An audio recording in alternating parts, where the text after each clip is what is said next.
Center. Let's say a word about their coach, Red Miller, 56 years old, has really been, I guess, a sort of a folk hero here in Denver.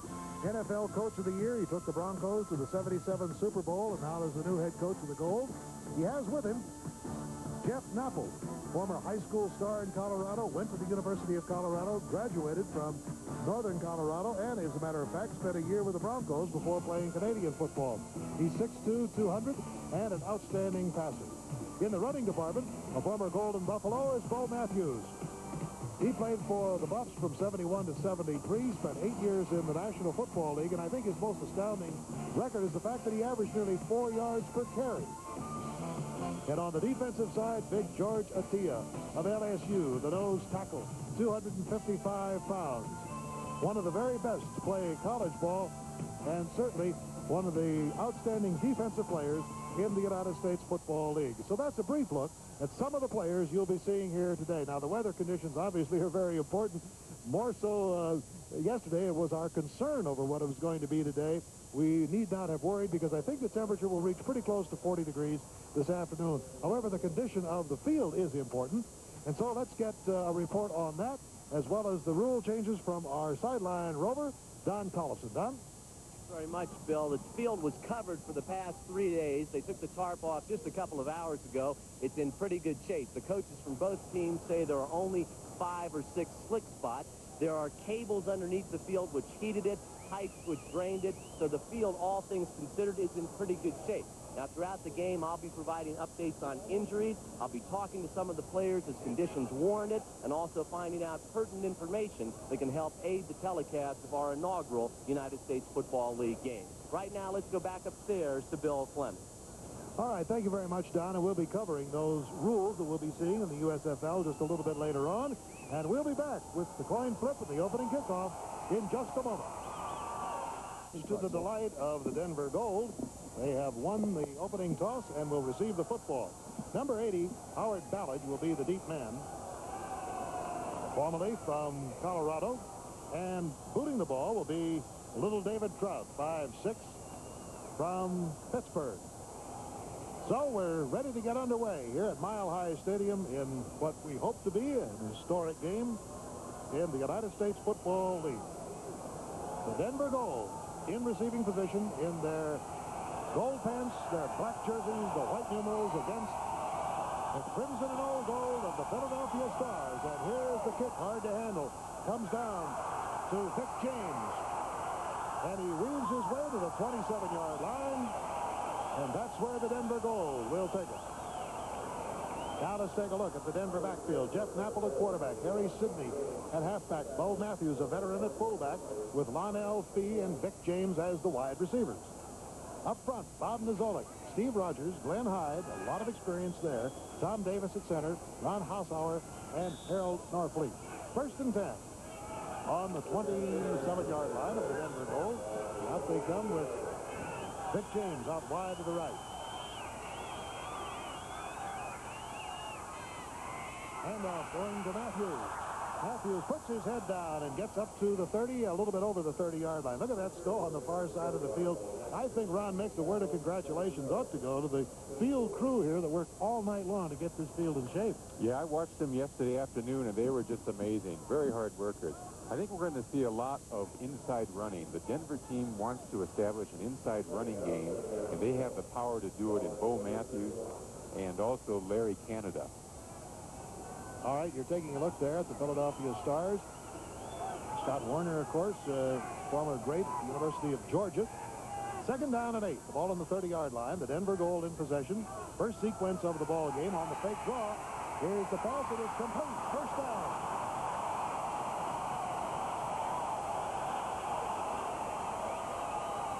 Bob Nizolik, the tight end, giving the first down to the Denver Gold. Napple hitting him perfectly.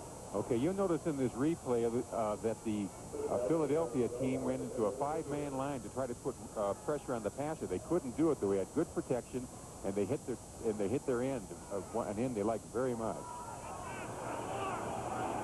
Well, the ball is on the 42-yard line. First quarter in the opening moment, as Denver has taken the opening kickoff to the 42-yard line. Now with a 1st down. Fake handoff, and Napple fires again to Nizolik, and he's got 5 or 6 yards, just short of the 50. Making the stop on the play was Sam Mills, the linebacker. So it brings up a 2nd and 5 situation. Were you surprised with the first down pass? I was a little bit, except I think what we're going to see is a lot of control ball playing, and part of the control is the short passing game. They like their tight end. They think he's a good receiver, has good hands, and an excellent blocker.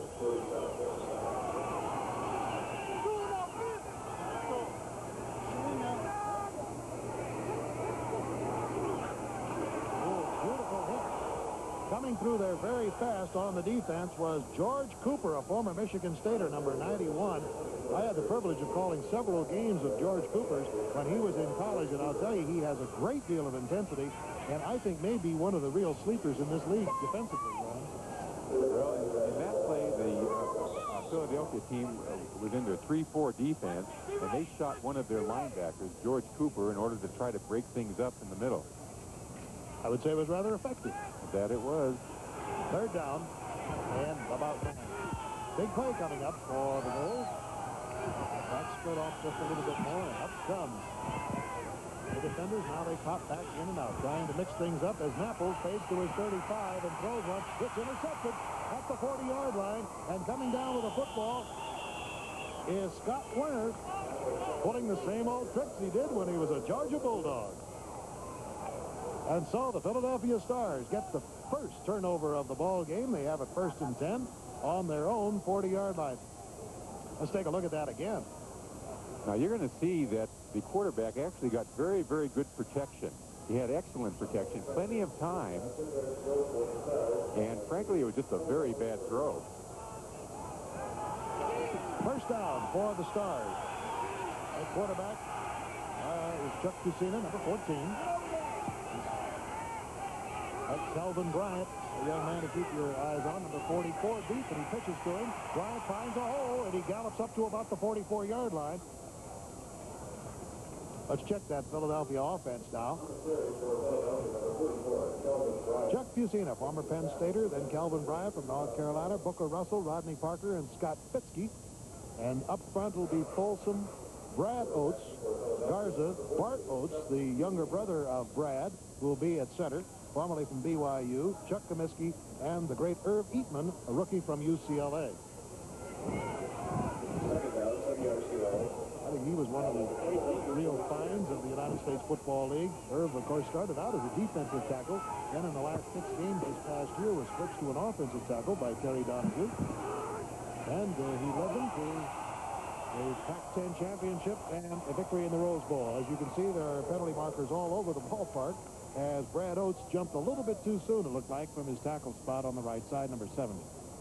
Incidentally, while we have our attention on the officials, let me mention that the referee is Bill White, the umpire John Bradley, the linesman Richard Lavelle. Curtis Decker will serve as the back judge today. Richard Eichhorst did not make it because of weather, and the field judge is James Anderson.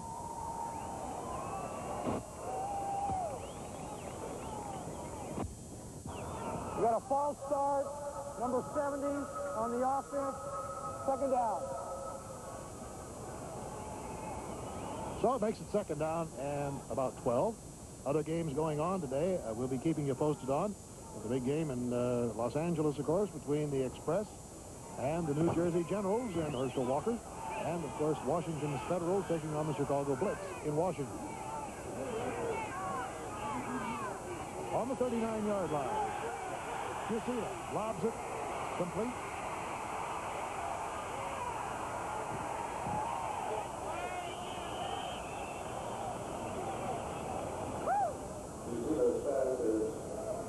Let's take a look at the Denver defense here.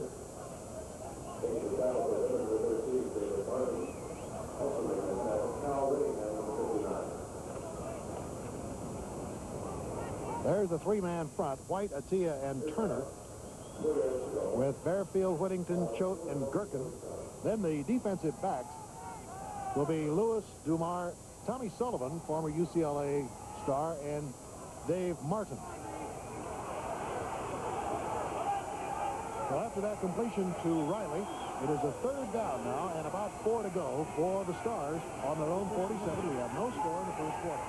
Yusima rifles one down the middle, incomplete. Good defensive play, double teaming the receiver.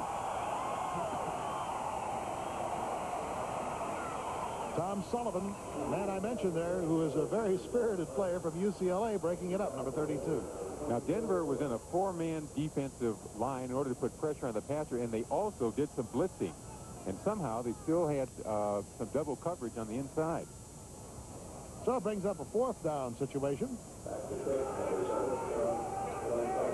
Sean Landetta will do the punting for the Stars. So neither team has been able to do much here offensively, although they each have moved the ball. Dave Martin is back on the 10-yard line as the receiver. Oh, there's a beautiful high spiral boomed off the foot of Landetta, and it's taken on a fair catch at about the 8-yard line by the Denver Gold. So Denver will take over deep in its own territory when we come back, and there is no score from Mile High Stadium. A word about this very loyal crowd here in Denver. The Gold sold more season tickets than any of the other 11 teams in the United States Football League. 33,000 season tickets, and I think that's really astounding. They predicted that with the gate sale today that more than 50,000 fans will be here. Now, I'll tell you, the way it looks in the stadium, it is very close to that number.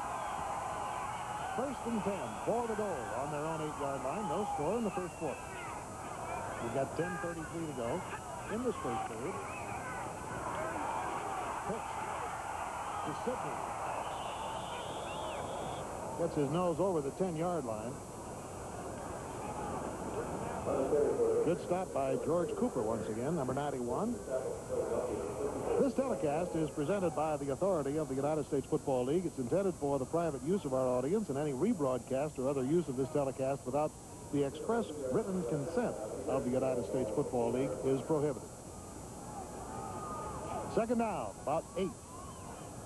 Tell you one thing, I am impressed, Ron Mix, with the defensive charge of the Philadelphia Stars. This time, however, the ball is overthrown, even though Jeff Napple had plenty of time to throw it. Lionel Fee, a former Houston great, was on the receiving end. It was just simply too high for him to reach. Here we have isolation on the receivers, and they're driving, attempting to drive back the defensive back. And if the ball had been, frankly, I think that ball should have been caught. It was a little high, but it should have been caught. I think you're right. Now that you look at it again, certainly was on his fingertips. Antonio Gibson, incidentally, was number 23 covering there on Lionel Fee. A 3rd and 9 for the Denver Gold. Cooper pops in and out. He's number 91 there. The linebacker on the left side. There's penetration made, unfortunately for the Stars, by Dave Ofer, former Penn State great, number 94. Yeah, those defensive linemen, they just want to get in there and start the hitting. They don't want to be bothered with exotic things like rules. That defensive line is getting a good charge. I wonder if they can keep it up. They're a light defensive line. You look at their size, and it's 240, 250, 250. I don't think they're a big physical group. And frankly, I think that the Denver Gold is going to be able to establish a good running game against them. 3rd down. All right, it's a 3rd down and 4. Well, a long 3, let's put it.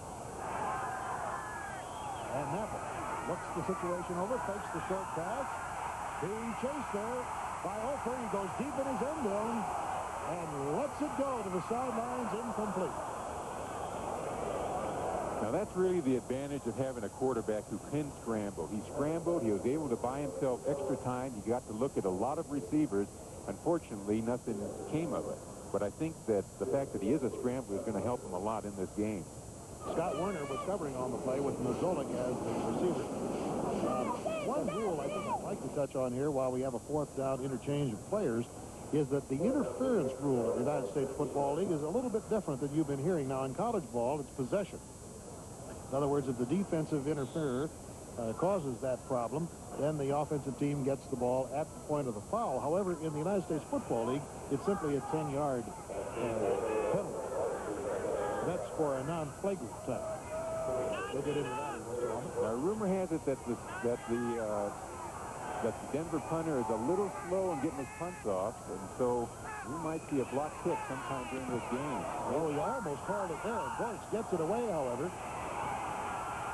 And Werner gets it back to about the 42-yard line in Denver territory. So a 39-yard boot and about a 4-yard return. And now the Philadelphia Stars have better field position when we return. Oh, they're so happy they weren't out here yesterday doing this routine. Today, the temperature is just about the 40-degree mark. And, in fact, a very good afternoon for football in this inaugural game of the United States Football League here in Denver, Colorado.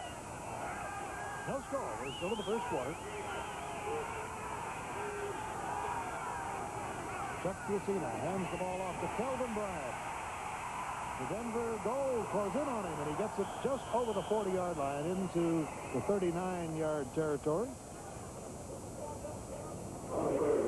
Other scores here. The Express out in front of New Jersey, 3-0. One of our regionally televised games today. Boston over Tampa Bay, 10-7. That's in the third quarter. The Breakers out in front by 3 over the Bandits. On that last play, the linebacker, Put Choate, did an outstanding job of judging the play, running in and stripping the interference so that the defensive backs could make the tackle. Folsom swings over to this side. As you've seen it, lobs it out to Kelvin Bryant. And he gets it to about the 34-yard line before he's brought down by Larry White. Larry, a former Jackson State star. Kelvin Bryant. Oh, I remember the year that he had 15 touchdowns in the first 4 games. He was well on his way to breaking all kinds of records. And in one unfortunate play, he had the cartilage torn in his left knee. He underwent arthroscopic surgery. And believe it or not, actually came back on the field 5 weeks later. A remarkable recovery by a very remarkable athlete. 3rd and 2. The ball is on the 35-yard line. The Stars trying to threaten here. Complete to Bryant at the 30, at the 28-yard line, and that will be a first down for Philadelphia. Brought down by Tom Sullivan, number 32. You know, this was just a very quick pass going into Bryant, who went in and then flared out. They're going to do everything they can to get the ball to Bryant. They'll hand it to him, they'll pass it to him, they'll pitch it to him, they'll throw it to him on a quick flare. He is that offense. Well, Dick Crum, his coach in college, said he was one of the most versatile athletes he'd ever coached or seen. And so you can expect him to be on the receiving end of many passes. He likes that deep pitch, though. It gives him that big swing. Alan Harvin from Cincinnati goes out of bounds inside the 20. And once again, Tom Sullivan comes up to make the stop. Alan Harvin showing great bursting speed. Harvin was one of their top rookies that they signed. They're very pleased with him, and he's going to see a lot of action and giving Bryant a rest here and there. Checking in the lineup now for Philadelphia is Tom Donovan as a wide receiver. Going in place of Rodney Pressler, former Tennessee State great. Donovan, of course, went to Penn State. First down for the Stars. First real threat of the ball game now. On the 17 or 18-yard line of Denver. No score in the first quarter. We have 7:36 to go, and here's Cucina. A lot of protection. Lobs it too high. In fact, I think a defender may have gotten his hand on the football. Number 58 of the Denver Gold, John Bearfield, Texas A&I, had his hand on it. There's a good shot of Red Miller in between bodies. In that situation, they had 2 wide receivers to one side, and they tried to flood that area with the tight end then coming across after the wide receivers cleared it out. It almost worked. And on the other side of the field, Jim Morrow, the coach of the Stars. Defensive coordinator, most recently of the Boston Patriots. You know, he was not hired until January the 19th, and they went to camp on the 29th. He had exactly 10 days to get things squared away. Beautiful hole opens up over the right side, and rambling through it is Booker Russell, former Southwest Texas star. 6'2", 235, and he can move. You know, the reason this broke is that they brought a defensive back right up to blitz. They brought Tom Sullivan up to blitz, and then so the spot was open, and the back just kept going, and look at all the yards he made. First and goal to go for the Stars now on the Denver 3-yard line. Booker Russell, very good power runner. Excellent blocker, too. He's got Kelvin Bryant next to him in the backfield. There's a pretty tough 1-2 punch. Got Busini, the quarterback of Philadelphia. Hand off to Bryant. Bryant is snagged at about the 2-yard line. He might have lost control of the ball there for a second and grabbed it back. We'll see. There was a big roar from the end zone down there where obviously the partisan Denver fans are. Now Bryant got it back, so it's on the 2-yard line. Second and goal to go. Well, they brought in their goal line defense. They brought in a couple more monster linemen, and their job is to dig deep, get penetration, and stuff things up. And so the linebackers and the defensive backs can make the tackle if they can. Alan Harvin has gone in as the running back for Kelvin Bryant. Booker Russell next to him. Second and goal to go for the Stars. Fake handoff. Busini's got a man in front as a blocker. He breezes into the end zone for the first touchdown of the ball game. Jeff Busini with a nifty bit of ball handling on the bootleg. Followed a big lineman right into the end zone. Okay, you're going to see a very clever Philadelphia team. They get the motion going one way, and then they come back the other way with a guard leading the way. Busini running.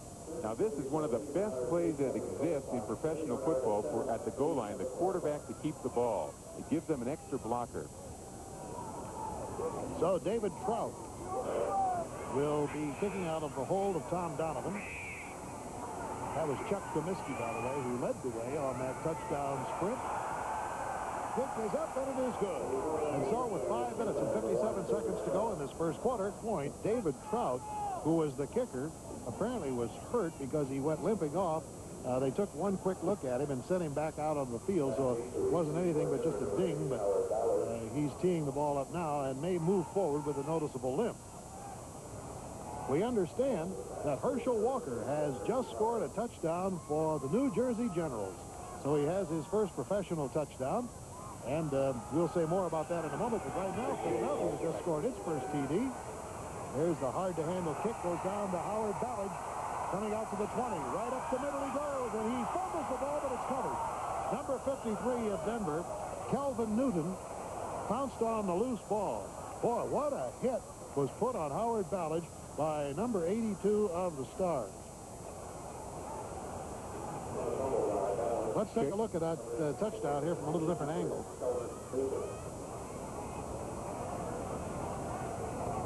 Okay, we see Comiskey leading the way. Oh, and a very happy quarterback scoring. Comiskey did not even have to throw a block. He had so fooled the defense. First down. Oh, that pass was thrown right into the arms. I mean, right into the arms of Antonio Gibson, and he didn't hang on to the ball. Oh, I don't know what happened to Napple there, but watch it again. Well, let's see. He's not hurried. There's no reason to hurry. Well, I know Gibson is happy about knocking the ball down, but must be very unhappy about not catching it. I think he was looking for the yardage he was going to make and took his eyes off the ball. Second down. Denver trailing 7-0. We're in the first quarter. 5.5 minutes to go. And off to Harry Sidney. Doesn't get much, as the defensive line has been very impressive, as has the offensive line of Philadelphia. I might add that. And Ron Mix, our cohort here today, was a former All-America and All-Pro lineman as an offensive tackle. So he can appreciate that. Well, the offensive line of Philadelphia is absolutely their strong point. It's an outstanding group. It is a National Football League quality offensive line. Oh, we got to mention him once again. Brad Oates, Rich Gallagher, Bart Oates, Chuck Comiskey, and Irby. Not bad. Third down. Apple once again stands his own 20. Lobs one, but it is too high. Once again, it was intended for Bob Nizolik, the tight end. And the fans are starting to get on Napple a little bit. for his inaccuracy here in this first quarter. Shucks, I think anybody would have a few jitters, wouldn't you, on such an auspicious occasion? Oh, I would think so. And this is the first time Napa has really been given the control of the ball club. The coaches like him, by the way. They think he is going to be a top quarterback. They think he has a good arm, good feel for the game. I think he'll settle down. Steve Gortz is back in punt formation for the Gold. Steve played his college ball at Nevada, Las Vegas. Scott Werner, single safety back. Normally wears number 18, but now up in the printing of the numbers, he had to wear 17 today, and he didn't like it. Backs him up, comes back to the 20, the 25, and down he goes on about the 27-yard line, and that brings the fans up roaring because with that 51-yard punt, it puts the Stars deep in their own territory. 7-0 is the score, 4.5 minutes to go in the first quarter, and we'll be back in a moment. What you're seeing is not double vision. You might have thought you saw that earlier. What happened was that on that punt by Denver, that ineligible man broke before the punt. An interior lineman broke the line before the punt was kicked, so they called it back, made the 5-yard penalty. Denver had to kick again, and Scott Werner then returned it up to the 46-yard line. So it was indeed a gain there of about 17 yards. So Philadelphia now has the ball. There's the quarterback of the Denver Gold, Jeff Napple. Well-known face in the state of Colorado. High schooler, he's a great player. Played at Colorado, played at Northern Colorado, and with the Broncos. First down for Philadelphia. They lead 7-0 first quarter. Calvin Bryant trying to get outside and can't do it. Super defensive play by Dave Martin, number 13, and a loss of about 3. All right, let's go to Frank Gifford in New York. Thank you, Bill. Herschel Walker has his first professional touchdown. The New Jersey Generals, they're in the white. Walker, 5-yard touchdown run. He's carried the ball 6 times. He has over 30 yards. He's looking awfully good. The conversion was missed. The Generals over the Express, 6-3. All right, thank you very much, Frank. Historic moment in the life of Herschel Walker. Second down and 12 for the Philadelphia Stars, who are leading in this ball game, 7-0 in the first quarter. Incomplete.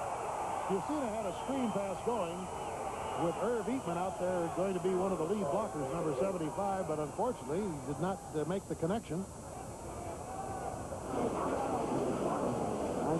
Booker Russell, I believe, was going to be the man on the receiving end of it.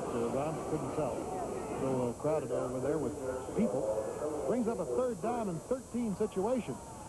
Here's where the Denver Gold defense now must rise to the occasion, trailing 7-0. What would you guess they'd do? Well, the defense, I think, is going to undoubtedly send someone in on a blitz.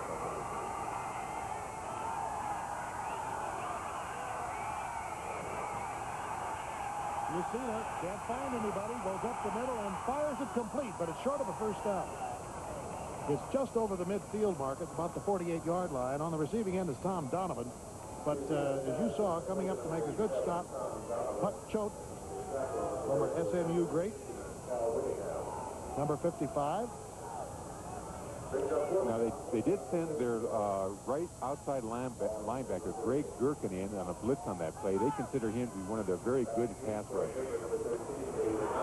Dave Martin, former Villanova star, is back on the 10-yard line to receive this kick. High kick, however, will not be returned. And it takes a crazy left-handed turn, almost 90 degrees, and goes out of bounds. Well, at about the 9-yard line. Yeah, it's a good thing it did, because the field's a little soft, and the ball simply would have died right there, somewhere probably between the 5- and 8-yard line. Well, next Saturday on ABC's Wide World of Sports, an outstanding afternoon for you. Via satellite from Rio will be top international milers like Eamon Coughlin, the world record holder of the indoor miles, Sidney Marie, Tommy Byers, and John Walker. And they will be having an exciting race in that innovative 1-mile series. Super bantamweight fight, not to be seen in Las Vegas. Mike Ayala and Jamie Garza. So it promises to be quite an afternoon. Next Saturday on ABC's Wide World of Sports. Not much up the middle. Larry Canada, first time he's carried the ball here today, former Wisconsin great. They've got two really strong fullbacks in Bo Matthews and Larry Canada, I'd say. Yes, they're both outstanding inside runners, and they're going to have to, again, get that game established. Who knows? Maybe they better try to establish a long pass in order to loosen things up on the inside. They're taping David Trout's ankle on the sideline. I mentioned he may have been injured a little bit earlier. In the meantime, carrying the ball is Terry Miller, former Oklahoma State Cowboy. Terry, you know, came to Denver by that acquisition of Herschel Walker. When the New Jersey Generals said, well, looks like we've got the man to do our running, Terry Miller was wavered and was picked up by Denver, and that was his first carry here today. Yeah, when Terry Miller goes into the ball game, he's considered a specialty player. We can always look for him going wide or perhaps being in on a pass reception. He's in there now, and I would look for him on a pass reception. Denver trailing 7-0 in the first quarter. We have a minute and a half to go in this first quarter. Weaving his way up the field is Larry Canada, and he's got his first down at the 27-yard line. Let's listen to these fans. Now here we're going to have Larry Canada simply working himself out to the flat. Good thing he can avoid that tackle. It would have been for a loss.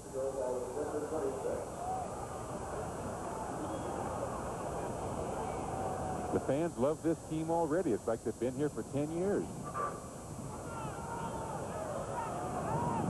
First down.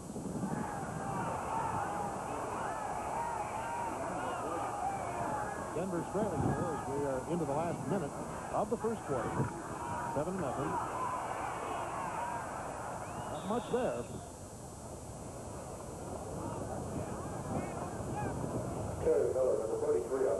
Terry got about 3. Terry Miller about 3 on the play.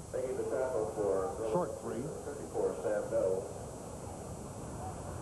It was very congested up the middle. We had the fullback leading the play through the middle for Terry Miller, and it just got too crowded and congested. Jim Mora, 47-year-old head coach, never since that time, but now he has his chance, and his team is out in front. Canada is belted up to about the 27-yard line, and that will be about a 3-yard loss. Good defensive reaction. And that is the end. It'll be third down now for the Denver Gold. They're trailing 7-0 here in this beginning of the second quarter. Terry Miller in the backfield along with Larry Canada. The quarterback is Jeff Knapple. Knowledge is spit out just at the bottom of your picture. Knapple, who has not been too successful with the pass, is getting some heat. Has a complete to Larry Canada. Gets about 5 on the play. Up to about the 33-yard line. Sam Wills, number 54. Might comment here on the first quarter statistics, Ron Mick. Well, it looks like Philadelphia has been controlling the game. I say that even though when you look at the statistics, they're basically even, but for some reason Philadelphia has been more successful in accumulating first downs than Denver. Well, it's a fourth down situation as Steve Gortz is back to do the kicking. Scott Werner, single safety, is back for the Stars.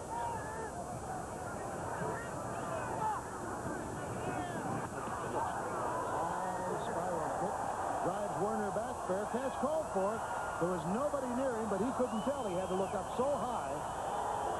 A penalty marker, however, is down back here at the 35-yard line, and I am wondering if maybe somebody from Philadelphia didn't have an unnecessary roughness or roughing the kicker. We'll have to wait and see on that. But as you can see, Bill White, the referee, has called for a play to come back downfield. Well, again, there is the ineligible man breaking too soon. Ron, you want to explain that? Well, basically, your fourth down is just like any other down. You can have only certain people go downfield to be potential pass receivers. Everyone is they are potential pass receivers, the ones on the end. So your inside people are considered linemen, and they cannot leave until after the ball has been punted. Number 65 on the offense, illegally downfield, fourth down re-kick. We're going to look at it again. Let's see if we can see who left a little early. A lot of them left too early. 65, Hyde was the guilty man, apparently. And he's the most experienced on that offensive line. He's a 10-year veteran and an outstanding player. Good break for the Stars, as that punt really drove Warner back. Again, a fair catch called for, and he catches it in traffic very well, I might add, with all the distractions. And at the 37, the Stars will have a first down. Now let's check in with Don Tollefson. Bill, as the Stars take over here and the second quarter begins, a couple of rule changes in the USFL to talk about. You can make a two-point conversion. You can use a one-inch tee to kick your placement. And also in the last 2 minutes of each half, when there's a first down, the chains are moved and time stops so you can play better catch-up football. Back upstairs to Bill and Ron. Okay, thank you, Don. We also might mention that we will have no tie games. We have a tiebreaker, sudden death, in overtime, should the games be tied at the end of regulation play. First down for the Stars. Fusino lofts one downfield. It is incomplete.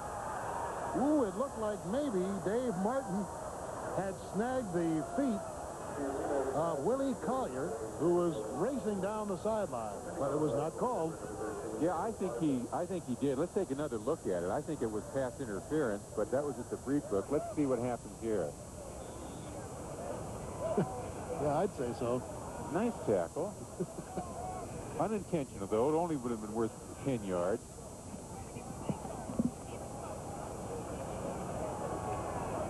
So we get to take another look at it, and maybe we'll see for certain. Now, it absolutely was interference. There's no question. Now, that may have been a touchdown. What I wanted to see was where the ball was when that happened. If it had been beyond the receiver, of course, it would not have counted, but it was not. But it was not called. Calvin Bryant, bear hugged at the 37-yard line by Short, Laval Short, another ex-Colorado star. I'd say the gain was less than a yard. I cannot get over the fact that this crowd turned out here today. We were a little bit concerned about saying that we would have 50,000 people here today because of the weather and all the snow in the stands and everything. Well, they're here, and with 33,000 season ticket holders and many, many more seats sold this week, I'd guess we have close to 50,000. Here's Fusino, wobbly pass, but it's caught at the midfield stripe and out of bounds. Now, on that, I don't think it was a scramble. I think Fusino was consciously rolling to his left. That was Scott Fitzke, by the way, a former teammate of his at Penn State. Yeah, there's no question. We had the line moving out to the left to give him protection. This could be called a moving pocket. First down on a 13-yard gain. Philadelphia Stars are leading in this ball game. Fusina scoring the touchdown on a run from 3 yards out on a bootleg in the first quarter. First and 10 at the 50. Fusina fires it out here into the flat.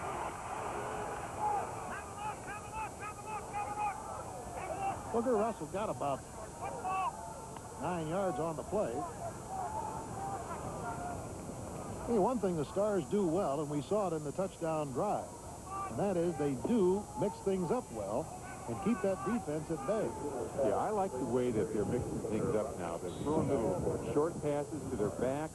They're running to the left. They're running to the right. They're throwing on first down, and that surprises me. I don't think right now that we can put an exact handle on what this team is going to do and predict what they're going to do. They're excellent. Fusina is now 6 out of 10 for 49 yards.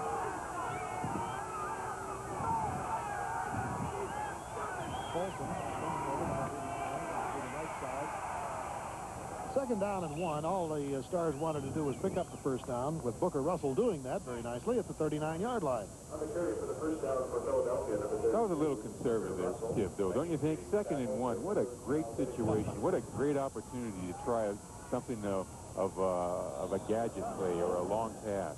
How many times have you seen that happen in football, both college and professional, where you have a second down or a third down even in short yardage, and they go for the big one.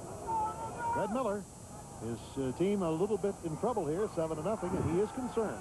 He has seen Philadelphia move the ball well, and they have the ball inside the 40. And with the reverse going deep to Calvin Bryant, he swings outside, has a bank of blockers, makes the cut, and goes down to the 34-yard line. It looked for a moment as if it might have gone farther than that because the blockers were lined up in a wall over there. Dave Martin finally making the stop. Okay, we get to see it. They start off naturally one way, and they reverse it back to him. Now, good thing he's an athlete because he didn't fool everybody. That's the problem with the gadget plays. When they're caught for a loss, it could be a big loss. And also, you have more than one handling of the ball, and that creates the possibility of a fumble. But when they break big. Second down, 5.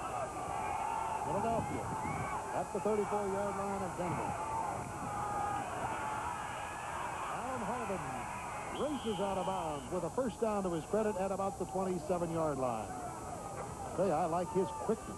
Yeah, extremely quick. And the team, Philadelphia team did something very clever. They had their motion going to the right, and that probably changed the defensive alignment of the Denver team. Then they came back to the left with a very fast Harmon. Alan Harvin played his college ball at the University of Cincinnati. He's a rookie this year. And blasting ahead is Booker Russell once again, the former Southwest Texas star, who gets about 4 yards to about the 25-yard line. Philadelphia scored in the first quarter. Denver has not threatened. That's a very impressive professional record by Booker Russell. Second down, 7 yards to go, ball at the 25. So with a second down and about 8 yards to go on the 25-yard line, the Philadelphia Stars trying to threaten here again.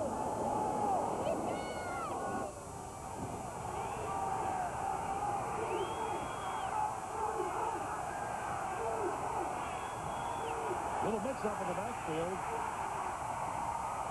Alan Harvin didn't quite get his hand on the ball and barely got back to the line of scrimmage.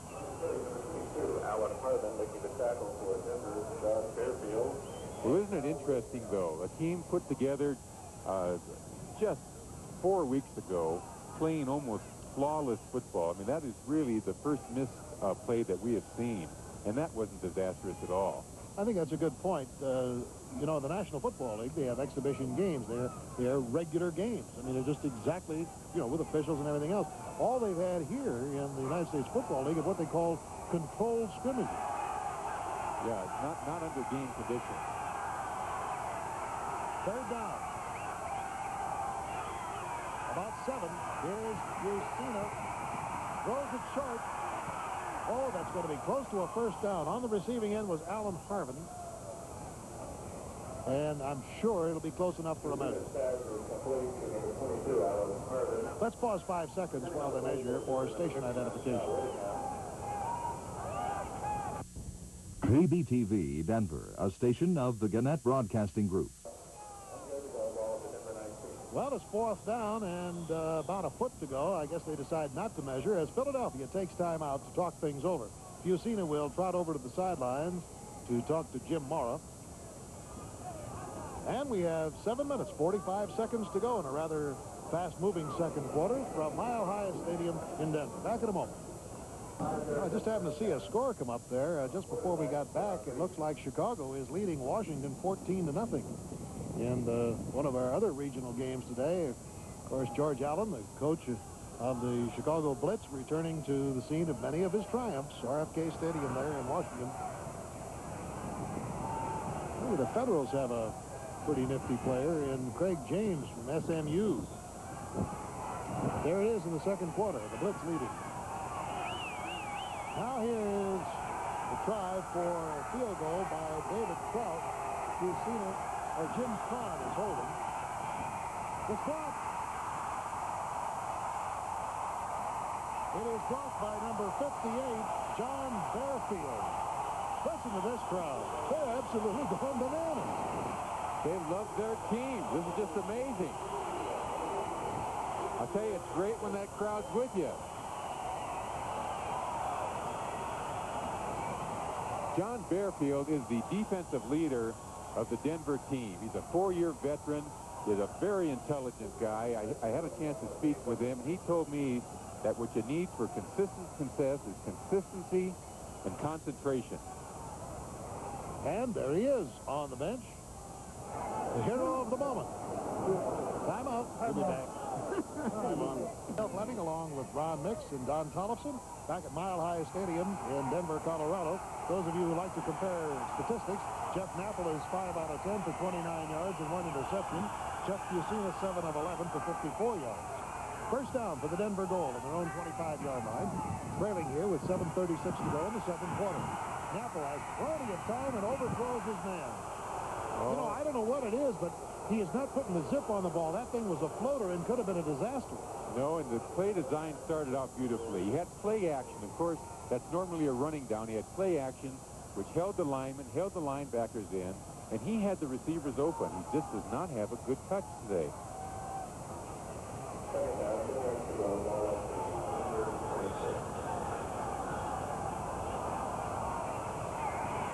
Second and 10. There wasn't much question about that. Harold Norfleet broke from Denver. Let's get a report now from Don Thomas. Bill, one of the interesting things down on the sidelines is that Red Miller and his staff have been screaming at the officials, play and play again. Whenever Philadelphia has the ball, the Denver coaches feel they're making an illegal shift, and the officials have not called it. Red Miller's been ripping his headset off, trying to get them to call it. As you know, these players have never played a game together. These officials have never worked a game together either. They're collegiate officials who have worked in a lot of different conferences, so this is a new experience for them working together in the USFL. Back upstairs. That's interesting. I don't quite know what he means, Ron, by an illegal shift. The Stars have been running motion. I haven't been able to spot it. Second down after that penalty. 15 to go. That's there. Inside, it's pretty tough running against Philadelphia. Terry Miller only got about 3 yards. I'll tell you, I'm very surprised at how aggressive the Philadelphia team is playing. I think what they're doing is they're getting a lot of good action on their linebackers and a lot of good stunts because the Philadelphia line really does not match up man-to-man against the Denver line. The Denver has a good line and a big line. The Philadelphia line is a much smaller line. And we're watching that other score come in. We saw, of course, that the Generals were out in front of the Express by 3. Third down. What about 12? 1 for 5 on the third down conversion so far. Napple is drove at the 12-yard line. And once again, that very aggressive defensive line led by George Cooper, number 91, and number 54 there's Sam Mills. Makes it a 4th down situation for the Denver Gold. Yeah, they send in 2 blitzers and very successfully. Here you see him coming up the middle, and they got him, number 54. And Mills and Cooper, I'll tell you, that's a pretty good combination. Excellent. They're not big linebackers either. Of course, a lot of the linebackers now in these 3-4 defense, they're not big, but they are fast and they have good movement. Steve Gorse is back in his end zone. He's averaged 39 yards per kick. This is his 4th punt. And he gets his spinner off to the left side. It goes out of bounds short at about the 45-yard line. So the Stars will take over the football there with very good field position. We're in the second quarter with 6:15 to go. Philadelphia is out in front as the sun comes out at Mile High Stadium. On the sidelines with the Gold, Jeff Napple limped off the field. One of his own players stepped on his calf. They have taped the calf heavily. I talked to Jeff just a moment ago. He says it's painful, slows him down a bit, but he says he'll be back in and try to be more effective the next time Denver has the ball. Back upstairs. Philadelphia with the ball now on the 45-yard line of the Gold. Philadelphia out in front. Now, there's that scramble. Now, that may be what Red Miller is talking about. We see nothing illegal there. Now, they send a man in motion, which, of course, is perfectly legal. Now, something isn't legal. Maybe they listen to Red Miller. Let's hear what Bill White has to say on that one.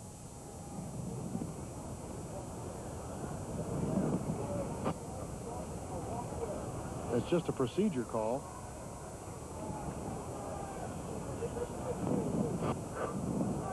Well, be sure to be with us next week for the United States Football League. Coverage begins at 1:30 Eastern Time, 11:30 Mountain Time, so check your local listings. We'll be making a decision on the game or games to be covered next week. Third Philadelphia penalty for 15 yards. A procedure was all we got from that, and that may very well have been the illegal shift that Red Miller was complaining about. But we'll check with Don Tollefson on the sideline, see if we can smooth it out for us. In the meantime, it's first 15. The Stars out in front. We have 6:14 to go in the first half. First quarter touchdown by Scott Fusina. He's been the only scoring so far. And here's Fusina. Back to pass. Over the middle, incomplete. Running parallel to the line there was number 89, Steve Folsom. The whole thing you do when you have a lot of motion is try to create man-to-man matchups. And that was, I think, the essence of what Philadelphia was trying to do then. They started the motion one way, the quarterback went the other way, and they ended up with a man-to-man on their wide receiver, but they simply could not get the ball to him.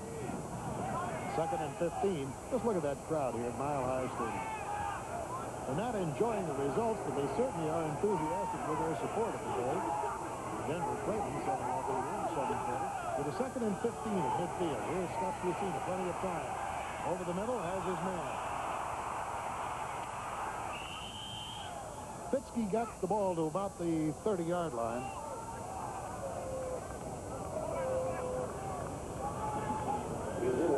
Let's see, we're going to get a look at the pass protection. It's good. It's excellent. Again, that line doing very well.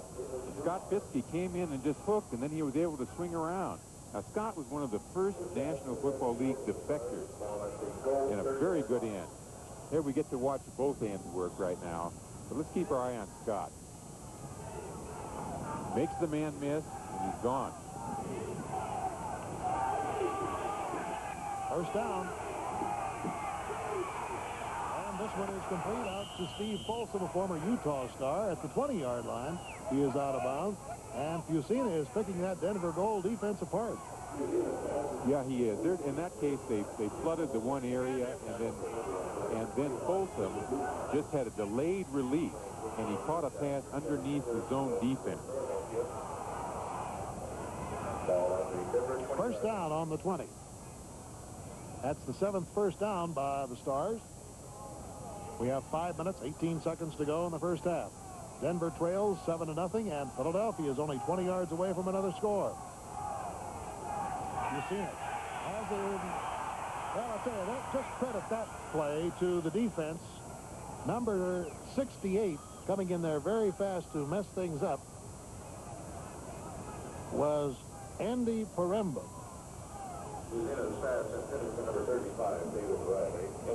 I think the Denver team has decided if they're going to stop things, they're going to have to stop them before they get started. That means blitzing and dogging on not only running situations, not only passing situations, but running situations to jam things up the line. Second down, ball on the 20. Kelvin Bryant now tucked in. Little turnaround there by the man in motion. Kelvin Bryant is smashed at about the 16-yard line, and he fumbled the ball. However, there has been no official signal by the referee as to who will get it. Well, if they take a majority vote, they'll give it to Denver. They do.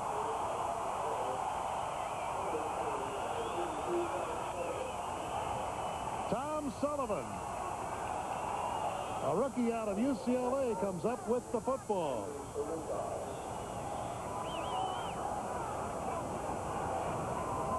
Number 68, that was Andy Paremba. We just mentioned him a moment ago. So with timeout on the field, Denver will have it when we come back. There is number 32, a very handsome young man from UCLA, a rookie this year. Came to the ball club late and has distinguished himself today. He is Tom Sullivan. just recovered that fumble and has given the Denver Gold new life. Boy, it was a very important play because Philadelphia was down there threatening with a 7-point lead already to their credit. Apple slips the ball off. Harry Sidney grinds it up to about the 22-yard line. Again, maybe up to the 23. Got about 5. Let's go down to Don Tollefson and get an explanation on that shift. Don? Bill, I talked to Curtis Decker, who's one of the officials here today, about what exactly the Denver complaint is. He says their coaches have complained to him that what the Stars do is shift into some kind of an illegal formation on certain plays. The officials say they haven't seen the illegality, so far they haven't called it. Back to Bill. Well, there was that one procedure call, so apparently that was not what was the matter at hand. Snapper throws it right through the fingertips of the intended receiver. I couldn't tell whether that was the throw was a little off or he should have had it. I frankly didn't get a chance to just get a clear view of it. Looked like it might have been a little bit off behind him to Nazolik that he tied in. Well, it's a big play coming up for Denver. Jim Morrow checks his chart over there, the head coach of the Stars on defense. 3rd and 5. Denver trails. We have 4:18 to go in the first half.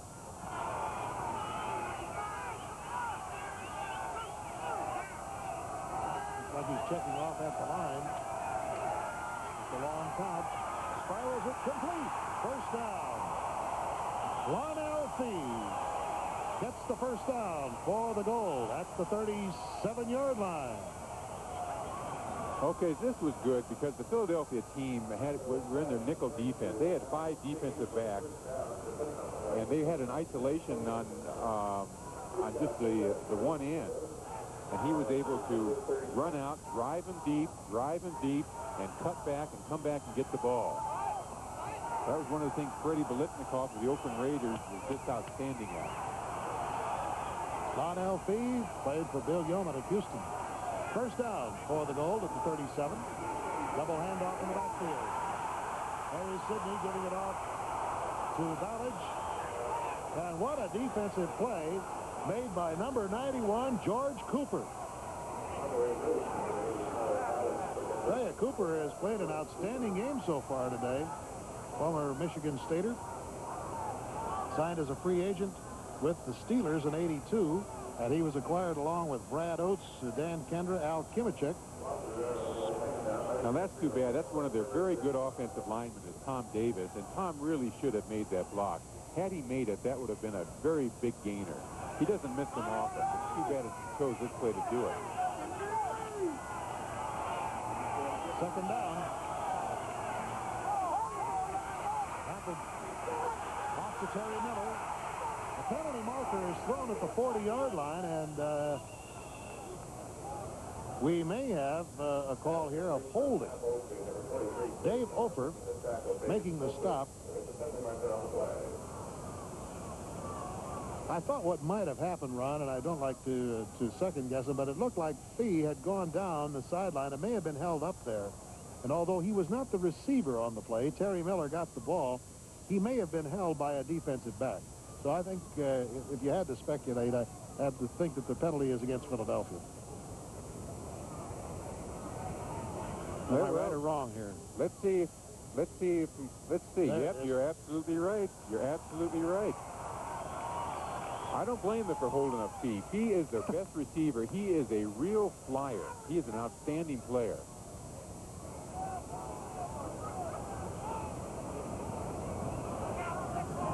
Number 48 there is who started out today as the line judge, Curtis Decker, but when the back judge, Richard Eichhorst, couldn't get in because of weather, he's had to take over as the back judge. Illegal contact on the defense. Automatic first down. Let's take a look at how things are going around the league here today. Los Angeles has gone back up on top of the New Jersey Generals, 13-9 in the second quarter. And Tampa Bay's Bandits are ahead of Boston now, 21-17. Terry Miller does a nifty bit of footwork. It looked like he might have been stopped for about a 2-yard loss, turned it into a 3-yard gain. And George Cooper made the stop once again. I tell you, Terry Miller was one of the most exciting players I think we ever saw in college ball. He had trouble with his calves, if you remember, and he used to get hamstring muscles, and although it didn't seem to be very masculine, he actually wore pantyhose. Do you remember that at the time? Got a lot of publicity out of it because he said it helped his muscles. I'm sure he does not appreciate your telling this town that. This town, it was a secret. Second down and 8. The ball on the 44-yard line. Denver's trailing here, and time running out on the second quarter. 2.5 minutes to go, and Napple. A long one downfield. It is intercepted. It was bobbled for a moment by number 24, Roger Jackson, the former Penn State star. But he held on to it, I think, possibly with some help from the receiver. So Roger Jackson comes up with his first big play as a professional. Okay, we see our receivers going downfield, and they never really get clear. There's a pretty good zone, and the zone is providing deep coverage and providing short coverage. And it's a long throw. It was in the air for 45 yards, but perhaps he should have pulled the string a little bit on it. That was Lonnell Fee, and I think I was right. I think he did get credit for helping Roger Jackson hold on to the ball. It looked like it might have popped out, and Fee's arm held it in there for him. Yusina slips the ball off to Kelvin Bryant. Out of bounds he goes at the 20-yard line. So we have 2 minutes and 13 seconds to go in this first half. Philadelphia is out in front by virtue of a first quarter touchdown run by Chuck Yusina on a bootleg run of 3 yards. There's been no scoring since that time. Philadelphia really has been the more aggressive team offensively today, but Denver's held them off after that first score. The problem, of course, Denver's had is that they've had 2 interceptions thrown by Jeff Napple. We're seeing a much more aggressive Denver defense, too. They are doing the blitzing and the dogging that I spoke about. They're shutting things down pretty good. Second down, about 4. Yusina turns and throws. It is caught near the sidelines, and out of bounds goes the receiver. Looked like it was Tom Donovan, number 87. That's who it was. Well, a lot of Penn State here, isn't there? Yeah, and Tom Donovan is one of the receivers that brings in the play. So I think he went in there this time and brought in his own play, which is a good thing if you can do it. Even if the coach tells you not to, huh? Even so. The coach won't complain about that one, of course. So it's a first down for Philadelphia. 2:07 to go in the first half. Beautiful day now in Denver. You can't believe what it was like 24 hours ago. Snow coming down with thick, wet stuff, 16 inches of it. Kelvin Bryant is very angry with himself that he didn't hang on to the football. Number 58 there, of course, John Bearfield is there to hamper him. You know, I think that was a play by design. I think that it was designed to let the pass rush come in and let Kelvin just sneak in over the center and underneath. We're talking about the Penn State players, I guess so. Fusina, Jackson, Fitzke, Case, Donovan, and Ofer. And don't forget Roger Jackson. It's almost as good as having a team full of University of Southern California players. He does everything. Second down. Oh, what a nice reaction and a great recovery by Scott Fitzke. He saw the ball was going to be just off to his right. He had made his turn to the left, and with his fine reaction gives him a first down on a 15-yard gain. Dave Duke. Oh, we get to look at it again. Look on the left side of your screen, number 81. What a fantastic play that was. Very alert player. So the Penn State connection strikes again. Time is out on the field. Philadelphia will have it when we come back. Red Miller was not tearing his hair there, but he certainly is upset with the fact that his team is trailing 7-0. I'll tell you one thing. His team is facing a darn good football team. Philadelphia, I think, has caused a lot of people to be surprised. I know just up and down press row here. People are saying, you know, Philadelphia is pretty tough. And Fusina has the coolness of a veteran performer. Yeah, he does. But that Philadelphia team did one of the finest jobs of signing their top draft choices of any team in this league. And so it really shouldn't surprise us too much. First down for the Stars on their own 45. 1:54 to go in the first half. Fusina getting a little bit of a rush and gets it off to Calvin Bryant behind the screen. Oh, that took some courage to cut right across in front of all of those defenders, and he darn near got away with it. 8-yard gain on the play. Yeah, that'd be considered one of the slow screens, and that's where the offensive line gets out there first, sets up the screen, and then the back gets out there. Yeah, he cut away from the convoy. That he did, but I don't know if he could have gone every place else. The Star team is reacting good. They're a good and strong defensive team. I think that may be their strong point.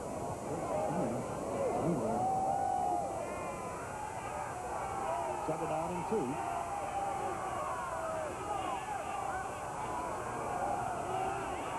Fusina again goes to the sideline. 2 men double teaming the receiver. I think he tried to force that throw too much. He really should not have. There really were 3 people around him. Right. Let's take a look at it. Again, we're getting a blitz, a linebacker blitz. He still has pretty good protection. Almost got hammered. He was really fortunate that we didn't have an interception. Total yards today, Philadelphia 166 to 66 for Denver. And Fusina is 12 out of 20. Third down, 2 to go. 59 seconds to go in the first half. The Philadelphia Stars out in front by 7. Calvin Bryant makes the first down at the 42-yard line. He's snagged there by John Bearfield, number 58, outside linebacker. You know, every time Bryant gets tackled, I remember that when he was hurt in college at left knee, that he certainly has rehabilitated it well and doesn't have any effects whatsoever of that injury. Time on the field will be out in a moment. Well, you could judge by the height of the man over there how much snow was on this field that had to be removed. It all occurred yesterday. We had about 16 inches in this particular section of Denver. Some had as much as 24 and some had as little as 12. But the crowd turned out today like you just absolutely couldn't believe. That shows you what loyalty and a little sunshine will do.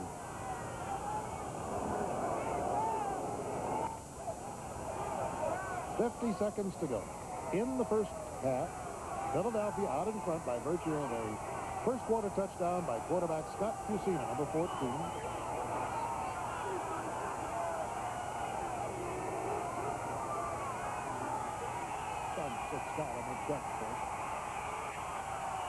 And he runs out of bounds. One thing I think that might be mentioned here, Ron Nix, is the fact that the Denver Gold enthusiasm hasn't waned any, even though they've been frustrated. You know, they're out there talking to each other and firing each other up. That may have dividends later. Yeah, I think you don't see enthusiasm wane among young teams. Both of these teams are relatively young. The Denver team has about 2.5 years experience. The Philadelphia team about 2 years experience. This current drive has gone 43 yards and still is in effect with 43 seconds to go. Fusina once again looks downfield, throws it complete. They say no, it was trapped. Tom Donovan was the receiver. Well, he sure fooled me. He's not complaining too much, so I think he thought he trapped it too, although he complained a little bit at the beginning. It wasn't that enthusiastic. I think his arm was hit too when he threw it. Yep. Oh, there's the bounce, sure. Let's see if Tom's an honest man. Did he really complain and say he caught that?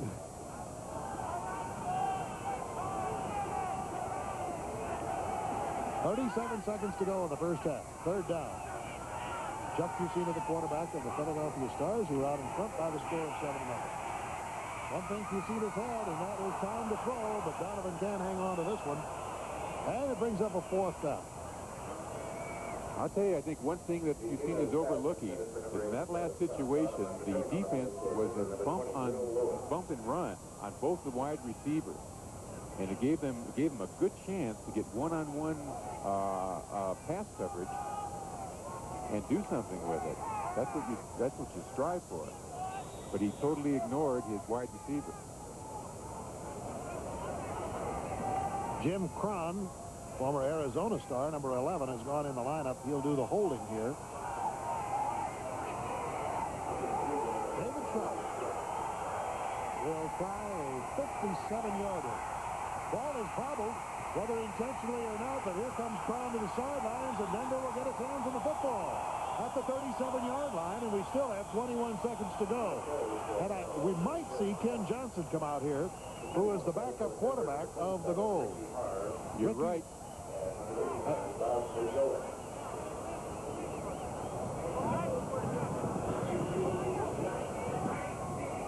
He did fumble it. It wasn't a planned play. No, those quarterbacks, the reason they put them there is because they're supposed to have sure hands.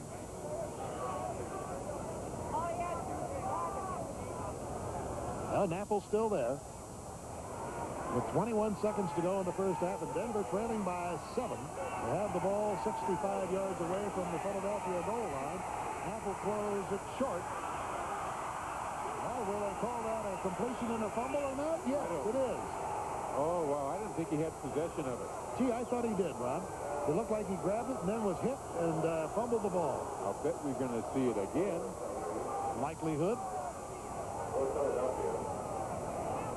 Watch how cool Kenny Johnson is. Look, the rush comes in around him. He's pumped. He just waits and waits. Flips it. You're right, Bill. That was Harry Sidney. First down, 2 minutes to go, ball at the 30. And the replay on the quarterback. Well, that thwarts any opportunity that Denver had here. Again, though, I don't know what it is about Napple's throwing. He just doesn't seem to, I don't know if it's confidence is the word or what, but he doesn't seem to have the snap on the ball. He's floating. That could be a disaster here. Of course, somebody gets in the way of it that has a white shirt. Penalty marker down as Fusina heads for the sideline. Marker was thrown on the other side of the field by the linesman. Well, somebody up front did something he shouldn't have. I know Jim Mora does not like to see Fusina run. I mean, he has great confidence that Fusina is having the ability to analyze the defense and spot the open receivers, throw into the seam. And it's good to have a quarterback to run when they get in trouble, but the coach never likes to see it.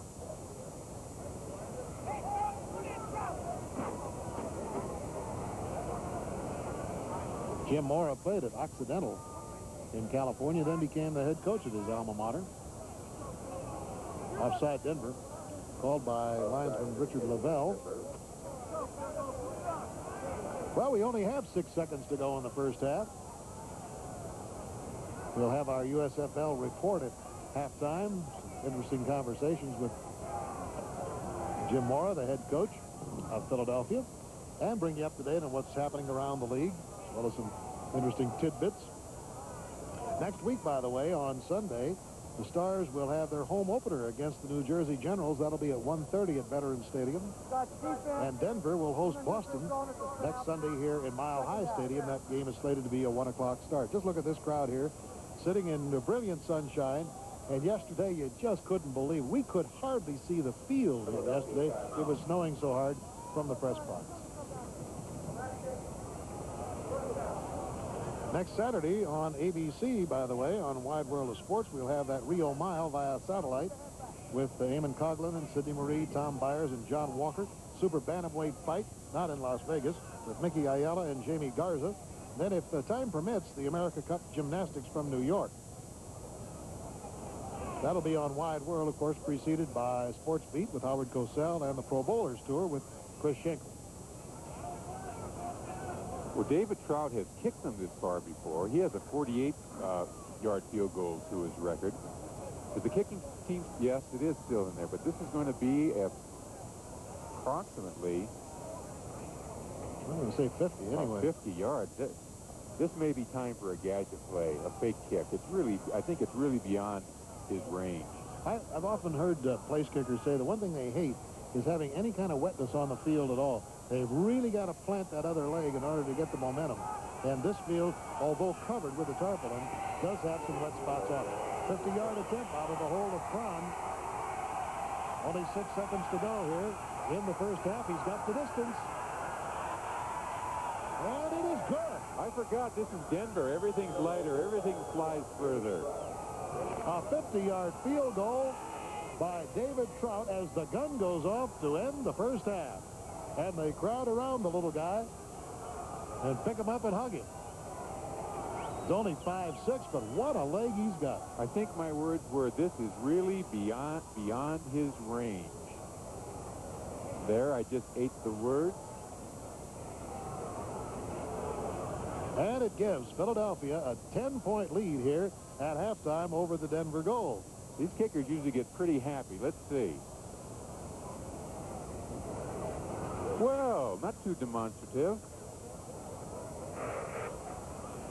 Well, we'll be ready for halftime after a commercial message and a word from our local sponsors.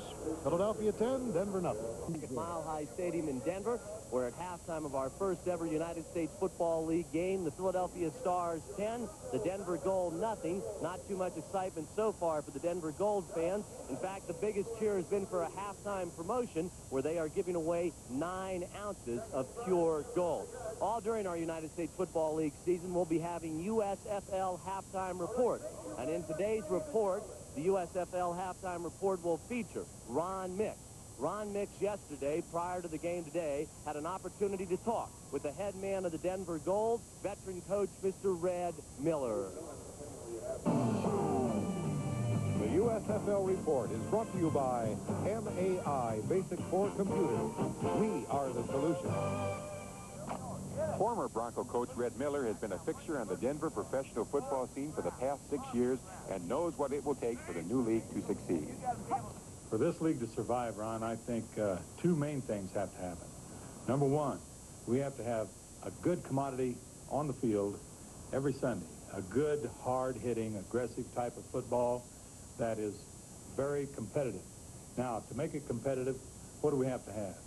Parity within the league and people not...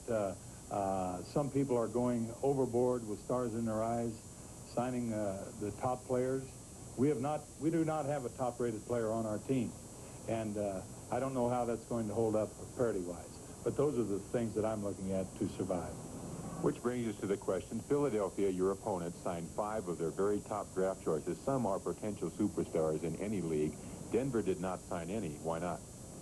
I think you would have to go directly to our owner, Ron Blanding, for that answer, because that's his policy, and we set out to stay. You know, we had a type of an agreement, a gentleman's agreement, if you will, at the start that we were not going to exceed $1.3 million for the total salaries paid our whole squad. That is gone completely. And, however, we have stayed close to that figure. Now, that's Ron's privilege, and he can tell me what we're going to do because he is the owner. I don't have to agree with it, which I don't, but we will live within the framework that he sets down and do it the way he wants to because he is the owner. The statistics are just overwhelmingly in favor of Philadelphia. They are completely dominating this game right now. Frankly, Denver is very fortunate to be so close. Nothing in favor of Philadelphia. We'll return for the start of the third quarter after this message and a word from our local station. Denver, Colorado, leading by the score of 10-0. Let's find out what's going on around the league and join Frank Gifford. But you got that snow up in the Rockies, and I'll be sliding down those hills. Right now, let's go back and pick up some action that's taking place around the league. First of all, George Allen returned to RFK Stadium in Washington, a much heralded return. He hadn't coached the game there since 1977, and things are going well. They lead 21-0. This is the Los Angeles action, and that was Tony Bodie scoring on a pass. Now, here we have Greg Lander, the quarterback, the veteran quarterback of 11 years, former Detroit Lion, former Baltimore Colt. He goes out to Trumaine Johnson, and Trumaine Johnson works his way behind the screen, down the sideline, fumbles the ball to Wayman Bryant. Bugs, brother, is there to make the recovery. George Allen football, opportunistic football. And so the Blitz had a 7-0 lead. Greg Landry at the 5-yard line. Watch Kevin Long, the former Jet. The hole designed on the inside. He sees nothing there, breaks it to the outside, gets into the end zone. 14-0. It's going George Allen's way. The veteran Greg Landry shows style and form once again. Waiting to the last possible moment, he unleashes this pass into the end zone, and a tremendous catch by Trumaine Johnson to make it 21-0. Chicago over the Blitz. Meanwhile, out in the Los Angeles Memorial Coliseum, Herschel Walker made his debut as a professional. Let's take a look at his first play from scrimmage. Not the big, long gainer we're accustomed to, seeing in highlights, but an important first down as Herschel Walker kept the drive alive. Then from the 5-yard line, 4th carry for Herschel Walker.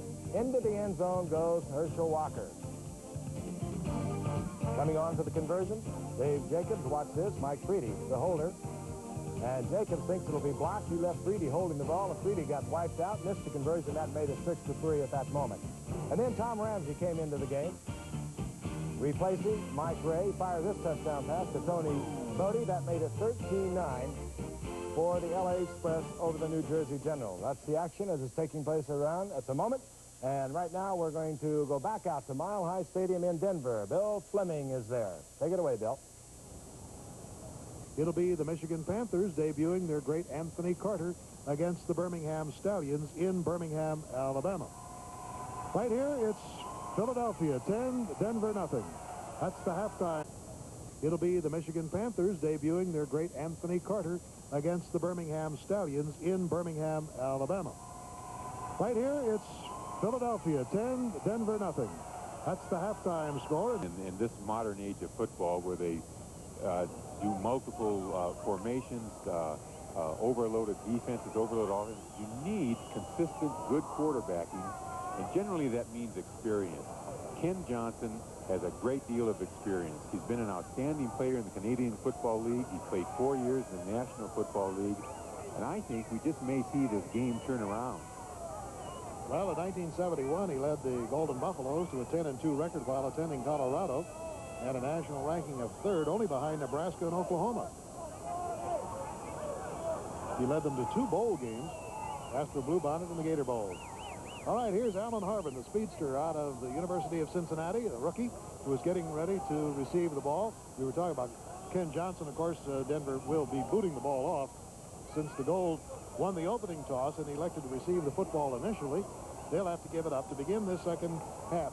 I'm kind of interested in Brad Oates. It was kind of sloughed off there quickly that Brad Oates was hurt. He's the offensive left tackle of the Philadelphia Stars. I'd like to explore that a little more.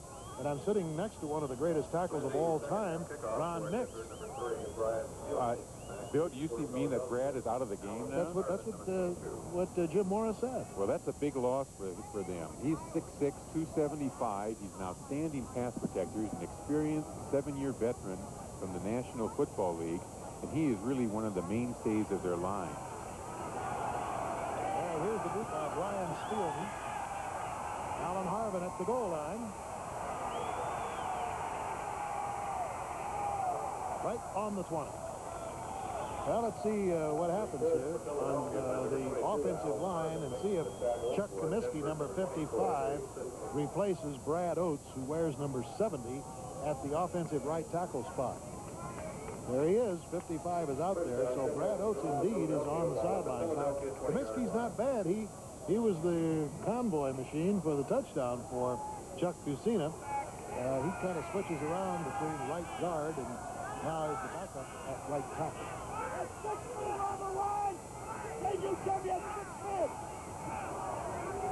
According to Don Tollefson, Oates has a slight concussion. There may be too much time. The word there is... Don, you want to just give us an audio report on that? I think I heard him say a concussion.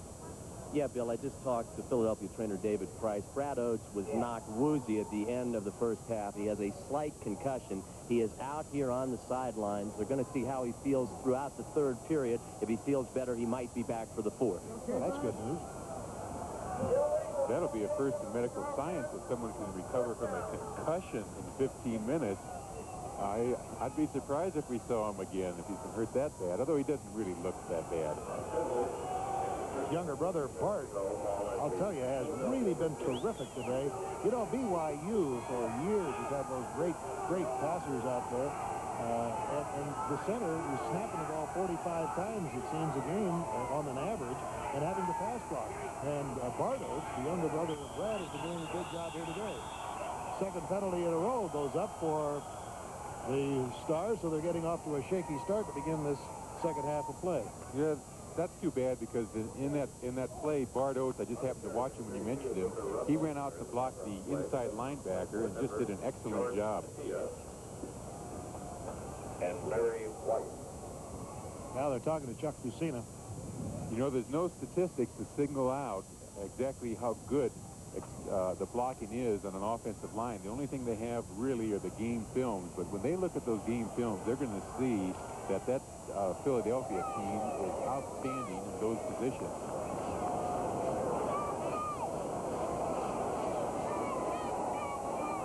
Well, that pushes the Stars back to the 10-yard line. In case you joined us late today for this inaugural game between the Philadelphia Stars and the Denver Gold, Philadelphia had a touchdown scored by Chuck Bucina in the first quarter on a 3-yard bootleg run, and then a 50-yard field goal by David Trout on the final play of the second quarter. That's the reason they have a 10-0 lead at this point. But right now, getting off to a rather shaky start because of two successive penalties to begin the third period of play. And as I mentioned, the plan is for the Denver Gold to begin the offensive thrust in this third quarter with Ken Johnson, the backup quarterback, to Jeff Napper. Folsom swings over, number 89. Calvin Bryant at a good hole. He slides off a couple of tacklers and gets up to about the 15-yard line. On the carry for Philadelphia, number 44, Calvin Bryant. So that'll bring up a second down and 15 situation for the Stars. Let's pause 5 seconds now to allow our local stations to identify themselves. KBTV Denver, a station of the Gannett Broadcasting Group. Second down. Chuck Bucina's gone all the way at quarterback for the Stars. Good defensive penetration by number 91 of the Denver Gold defense. That was Larry White, who really snarled that play up just as the handoff occurred. So give credit to Larry White for a fine defensive effort out of Jackson State. Yeah, Larry is one of the rookies that Denver did sign. They didn't sign as many rookies as they probably should have to stay competitive. Third down, 15 yards to go, ball at the Philadelphia 15. Big defensive play, and obviously a big offensive play for the Stars, who have converted 3 out of 7 third down conversions so far on their way to a 10-0 lead. Here's Bucina. Couldn't find the right man, so he hits Calvin Bryant at the 20, but it's short of a first down by a good 11 yards. So the Denver Gold will get the ball and listen to the fans once again. Whoop it up for the defense.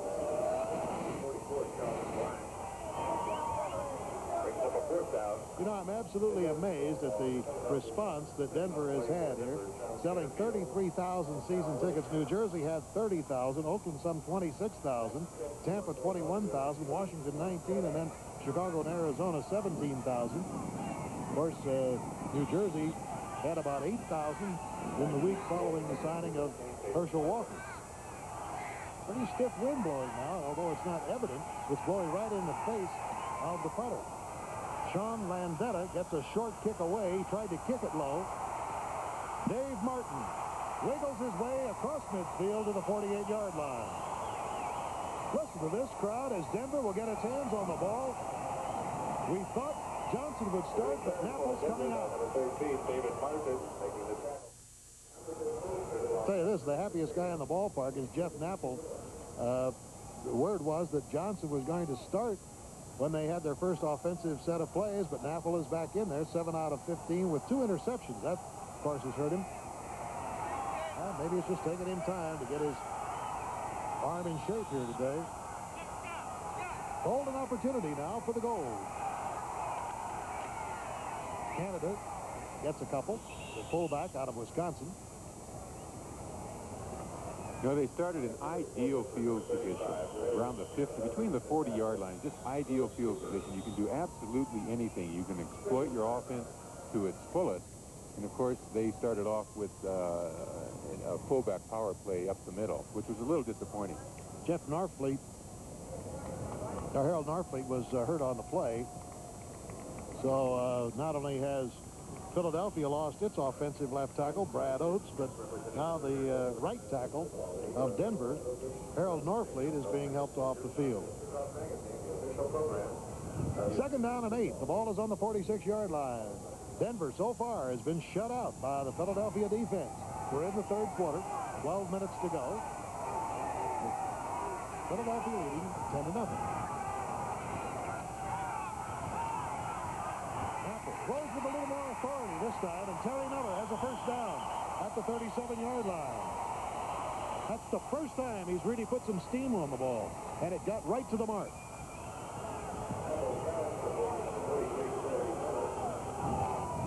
Yeah, Terry Miller's in the game. He's a specialty player, as we've alerted you. When he's in there, look for passes to him. And look at him. He does put the zip on the ball. And good thing he did, because the coverage was really quite good by the Philadelphia team.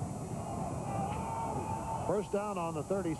The wind is starting to gust quite a bit in the stadium, as it often does here in the higher altitude in Colorado in the afternoon.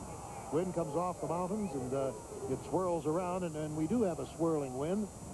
Sometimes you can see the pant legs of the Philadelphia Stars coaches on the far side just being swirled around, and it gives you an idea of how the swirl occurs within the stadium. It's a very hard wind to predict and tough on passage. That Philadelphia team has the greatest respect for the wide receivers. They just drive them back and back. Absolutely. Good.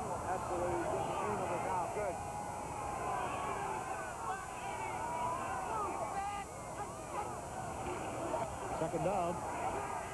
Terry Miller. And he gets it just about to the 30-yard line. I think Frank Gifford has a report for us on the other USFL action. Out in Los Angeles, Bill, the LA Express making it tough on the New Jersey Generals. Tom Ramsey, the rookie from UCLA, 2nd touchdown pass of the game. He replaced Mike Ray in the 2nd quarter. Herschel Walker on the day. 12 carries, 46 yards. Now back up to Mile High Stadium. Take it away, Bill. Okay, Frank, very much interesting thing you mentioned Tom Ramsey. I think many people feel that Tom Ramsey may develop into one of the finest professional quarterbacks of the entire crop of quarterbacks in college ball of 1982. What a blitz. Number 40 coming through there was... That's Glenn Howard. Howard, yeah, that fell out of Minnesota. 18 yards. Glenn is the inside linebacker. Again, not great size, but not bad size. He's 6'2", about 220 pounds. Well, this has got to be tremendously disappointing for the Denver team. They started with the best field position that they had this entire game, and they just came out of this with nothing. 4th down, and they have to boot it away as Steve Gortz will be kicking it. Looks like the wind is slightly to his back now as it swirls around in Mile High Stadium. Apparently, Norfleet got poked in the eye. That's the reason he's out of there right now. It looks like he'll be back. That kick will carry into the end zone and out of the field of play. So the Stars will take over the football on their own 20-yard line as once again the Stars defense stops Denver, and Philadelphia continues to lead this USFL game by the score of 10-0 in the 3rd. Well, Denver may be behind on the scoreboard, but in the beauty department, I say they have to rate a 10. Oh, absolutely. A lovely group. But I don't want to sound too enthusiastic. They're called the Gold Dust. Appropriately named. 10 minutes, 37 seconds to go in the 3rd. Philadelphia out in front, 10-0. They have the ball on their own 20. Blasting through there is Kelvin Bryant. Gets 5 the hard way. Fairfield once again in on the stop, number 58. Tough player. Yeah, we saw nothing fancy there. There was just that very fine Philadelphia line, just blasting out man-on-man blocking, with Kelvin Bryant having to pick his hole. He seems to be a good daylight runner. He can find the spot.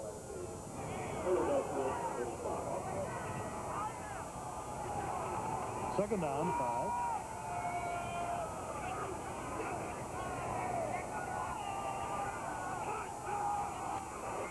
You see it on the deep pitch to Calvin Bryant. First penetration made by Bearfield that caused Bryant to have to make his cut, and Larry White brought him down. Let's check in with Don Tolleson. Don, you got it. One of the things about the Philadelphia Stars, they have already demonstrated a commitment to the community of Philadelphia. Irv Eatman, big number 75, the great offensive lineman you're watching today, created a scholarship fund for the Police Athletic League, UCLA, and his high school as soon as he signed a contract with the Stars. Other players are doing a lot of community work as well, so the Stars have demonstrated they care not only about football, but about Philadelphia. Bill? Now, further word on that, too, I think a very bright move on the USFL's part is the fact that they will give a $2,500 scholarship to any player who is signed and who has not completed his college education. That's a league rule. So that certainly is a positive step. Bill, let me say a word about the linebackers on the Denver team. Kyle Whittingham, Drake Gherkin, Put Choate, and John Bearfield are just doing an outstanding job of slanting, of stunting, and of blitzing. And they are stopping things before they get started. They have really bottled things up. With the fourth down. High kick coming down to Dave Martin. The 25-yard line. 2 Stars missing. Oh, there's a great effort by Martin getting 7 yards when he absolutely shouldn't have had any. 2 Stars were down there right on top of him, and he managed to get a few. This is Bill Fleming along with Ron Mix and Don Tolleson back at Mile High Stadium in Denver, Colorado. 8:11 to go in the third quarter. It's been all Philadelphia on the scoreboard, but right now Denver has the ball when time resumes on its own 33-yard line. Fantastic crowd here today. I don't think, be exaggerating to say that the 50,000 showed up that they expected. Canada makes the cut and is still at about the 37-yard line. I was mentioning the fact that the league will give $2,500 to every player who is drafted and who signs, whether he makes it or not. I think that's an important thing. But also on the territorial choices, a $1,000 scholarship is awarded to whatever school is represented by that player. In other words, in the territorial choice of Philadelphia, you've got Penn State, North Carolina, Lehigh, Temple, and Delaware. That's a pretty good idea, too, don't you think? I think it's excellent. On second down, Apple has the ball tipped. Great catch by Canada. That ball was deflected away from him, and he just stabbed it before it got to the ground at the 45-yard line with George Cooper on his back. So let's take a look. It's a fake play. It's a play-action play. It's designed to hold the linebackers in, who it's hoped to feel that they'll think it's a run. And Canada goes out and just does a short turnaround and does make an outstanding catch. First down at the 44-yard line of Denver. The Gold trailing 10-0 here in the third quarter. 6:53 to play. Delayed handoff to Harry Sidney, and it didn't fool anybody. Got maybe a yard on the play as the defense with number 23, Antonio Gibson. Number 23, as I mentioned, the left cornerback, coming up to make the stop. You know, as I mentioned earlier, the defensive backs of Philadelphia are showing great respect for the wide receivers, Lonnell Fee and Vic James, because of their speed. The defensive backfield of the Philadelphia team does not have great speed. Essentially, you have 4 safeties back there. Napper makes the fake short throw and then drills one. It is intercepted by Glenn Howard at the 44-yard line. The official there nodding his head. Yeah, he caught it, he says. With his back to us, it was hard to see whether he still had it when he fell to the ground, but he barely did. So Glenn Howard has made 2 outstanding plays here today. I've got a feeling that I might be wrong, but I think that Denver could play catch with Lionel Fee all day long, with him driving the defensive back and then coming back and catching the short outs and catching the short curls.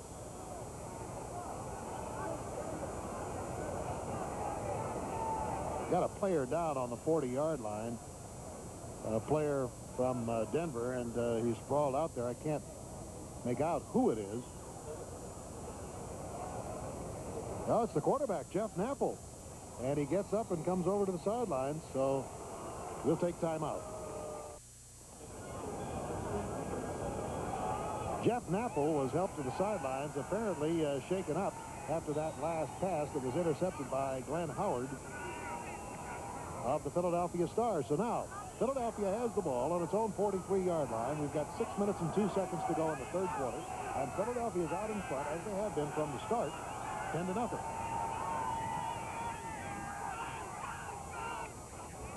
As Fitzke goes in motion, the ball is thrown over the center. And now Don Tollefson has Glenn Howard. Thanks, Bill. We're with Glenn Howard, who made the interception. What happened on the play, Glenn? Well, it looked like a screen from the beginning, so I started to slide out, and then quarterback started to scramble, so I tried to roll back in and just pick up an open man, look where his eyes were. He threw the ball, had a pretty good break on the ball, and thank God I pulled it in. Where'd you get the good hands? Were you ever a receiver or back or anything, Glenn? I used to play tight end in high school. Beautiful. Glenn Howard out of Minnesota for the Philadelphia Stars with a big interception. Back to Bill Fleming. Okay, Glenn was acquired along with Stuart Anderson of Virginia from Washington for the negotiating rights to Walker Lee of North Carolina and Ronnie Estee of LSU.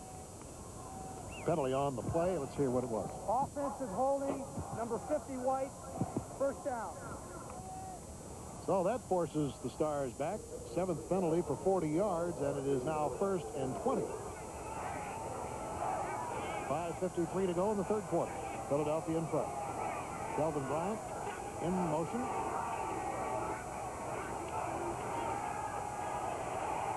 Screen to the opposite side. David Riley on the receiving end of it.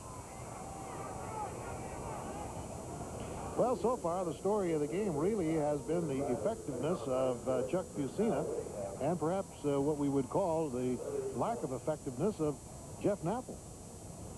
Yeah, there we see it. 10 out of 20, Jeff Napple, 10 out of 20, only 57 yards. But look at that terrible statistic that really hurts him. 3 interceptions.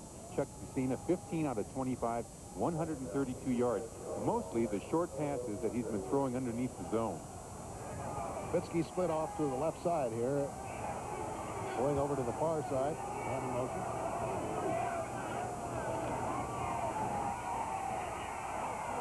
Overthrown. Intended for Kelvin Bryant. Willie Collier was down there deep on the far sideline. Looked like he might have had a notion. Before the game, I had a chance to speak to the Phillies coach, Jim Mora, and he told me that to win, 2 things would have to happen. Number 1, the offense would have to control the ball with short passes and with the running of Bryant, because they were concerned about their defense. The second thing, their defense must stop the fullbacks inside. They've done both. Third down. 3rd and about 16. And off to Bryant. He's got a little room over there. His cutback, however, shortened off the distance he might have gained as Calvin Turner turned it inside, number 99. So, Philadelphia will have to give up the football, and the Denver Gold will send a couple of safety men deep. Jim Mora looking things over. I mentioned earlier that he only had 10 days from the time he was named. George Perlis was named as the head coach of the Stars back in July of '82. And as you know, he took the head coaching job at Michigan State. And Carl Peterson offered the job to Jim Mora. I think he's done a great job in a short amount of time. What a kick. Goes all the way out of the field of play. That ball was absolutely boomed down there by Sean Landella of the Stars. Next next Saturday on ABC's Wide World of Sports, we'll have the Rio Mile via satellite from Rio as the milers move to the picturesque shores of Ipanema in Rio. Another exciting race in that innovative series. Then we have Mike Ayala and Jamie Garza for the super bantamweight fight. Undefeated knockout artist Garza is the top WBC contender, facing another good contender, Ayala. That'll be live from Las Vegas and will not be seen in the Las Vegas area. That'll be 5 o'clock Eastern, 4 o'clock Central Time. The Denver Gold on their own 20 have yet to score today, so they're still looking for their first USFL score or points on the scoreboard. Canada gets the pass and gets 5.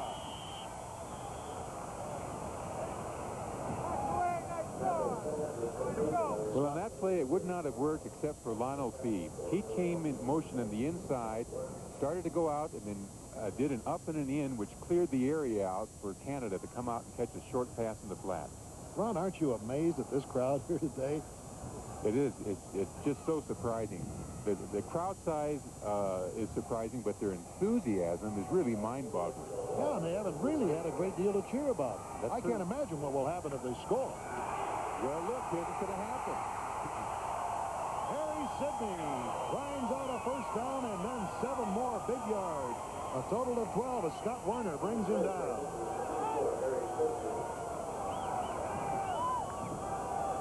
Yeah, they were in split back formation, and it was a good trap play. An excellent block by the offensive guard. I'm sorry I missed his name. And good running by Sidney. So Harry Sidney, running back of the University of Kansas, where he graduated in '81. He attended the training camps of both Seattle and Cincinnati. And hopes to find his niche here with the Denver Gold. First down. Fake handoff. Napple with a good fake. Flips the ball out. And it's covered by Philadelphia.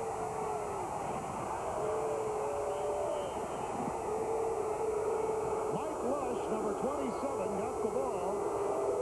And on that unfortunate lapse by Jeff Napple, the Stars turn it around and have it deep in Denver territory. And I don't know what happened. He just simply lost control of it. Yeah, look, the motion went one way. It fooled everybody. And he just has that ball. He's just holding it out there, frankly, instead of having it tucked in. And it just got away from him. The crowd's very unhappy because they saw their team on the way towards the score. They thought that they were really moving. That's too bad. What a terrible thing to happen to the quarterback. 5 turnovers, 3 interceptions, 2 fumbles. Very costly for the Denver Gold here today, and we'll be back in a moment.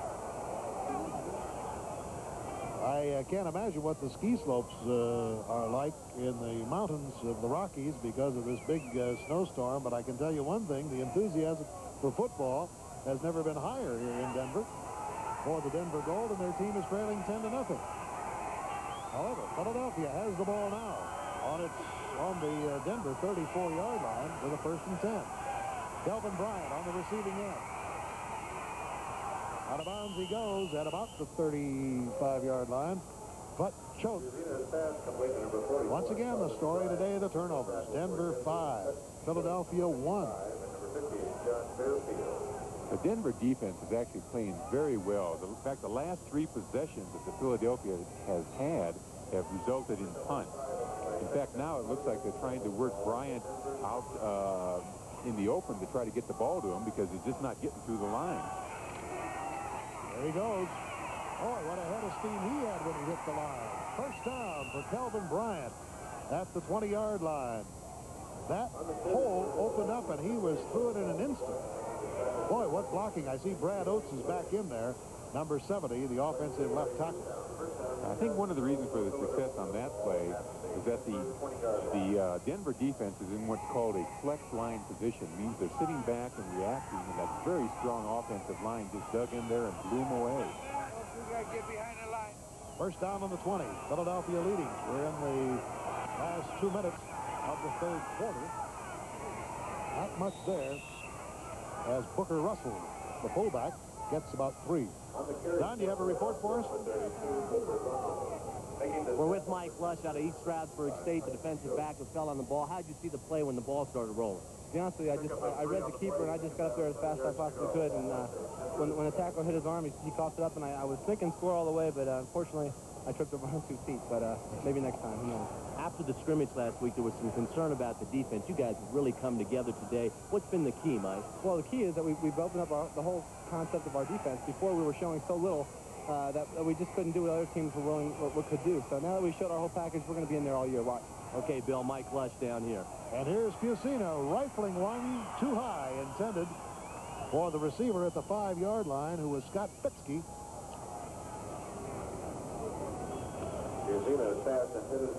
Interesting thing here is that Philadelphia has now gone to a double tight end position, which is it's often the running position. So they give a false look to the Denver defense. Hey, one thing I noticed is when you have Irv Eatman at 270 and Brad Oates at 275, you've got some pretty good pass protection there, both of those fellas. And you put that Bart Oates in there at the center, he must go 270, 265. That's the reason that Chuck Fusino has so much protection here today and seems to be able to find his receivers at will. Look at this. Think they aren't holding them out? Fusino heads out of bounds.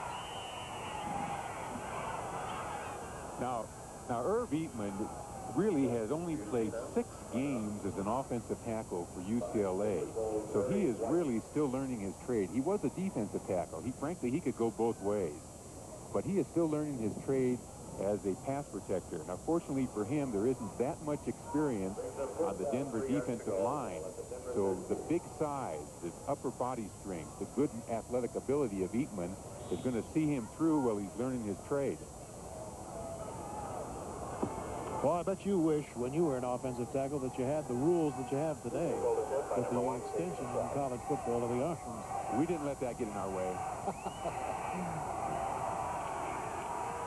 David Trout trying a 29-yard field goal, and it is good. And so the Philadelphia Stars capitalize on that fumble by Jeff Knappel and turn the turnover into a 3-pointer. And Philadelphia now leads 13-0. Be sure to be with us next Sunday at 1:30 Eastern. That'll be 11:30 Mountain Time for ABC's United States Football League. We invite you to check your local listings for the game or games in your particular area. Now, this game could still turn around. I think so, too. Not out of it. We have 43 seconds to go in the third quarter, and again, there is the snow that was piled up on the sideline from yesterday's 16-inch snowfall. Fortunately, it wasn't as bad as that 3-day blizzard that hit here on Christmas Eve. It was just about put a stranglehold on the entire area around Denver. But it is beautiful, and the trees were just simply flocked with snow early this morning. Unfortunately, our spotter normally, Bill Friel, was stranded and could not get in, and we're getting some great help today from Al King here in Denver. And our thanks to Joe Cox for supplying the statistics for us. So we have 43 seconds to go in the third quarter. Young ladies now have put on their jackets. Thank heaven. It's not that warm. We're out with bare shoulders here a short time ago. Aren't you glad they don't have sweatpants? Yeah. Howard Ballage, deep, number 80 for the Denver goal at the 4. And David Trout gets a good high kick to Ballage. Oh, he bangs heads at the 20-yard line with a defender. Oh, that was some collision right there. Jeff Rodenberger, number 34 of the Philadelphia Stars. Wow. Now, often we talk about how the teams match up offensively and defensively, but the special teams, too, play an important role, and they've just been excellent today. The reason you heard that booing there, because I think the fans had been thinking Ken Johnson. We had heard that Johnson was going to start the third quarter. Knappel, however, is still in there. It'll be a tough time to take him out, especially after that mishap of fumbling the ball right out in the open as he hits Lonnell Fees. And he gets about 5. Well, I think they could be doing this all day. Yeah. Watch, the defense is really very far back. In fact, he could have driven the defensive back even further and gotten a larger gain. If they start playing catch with their wide receivers, I think we can see this game turn around. Second down, 5 yards to go. Lionel Fee, of course, was an outstanding player at the University of Houston under Bill Yeoman. Second down, 5. Glenn Ford carries for the first time today and gets the first down. Carries it up over the 35-yard line. There's a name we have not mentioned at all this afternoon.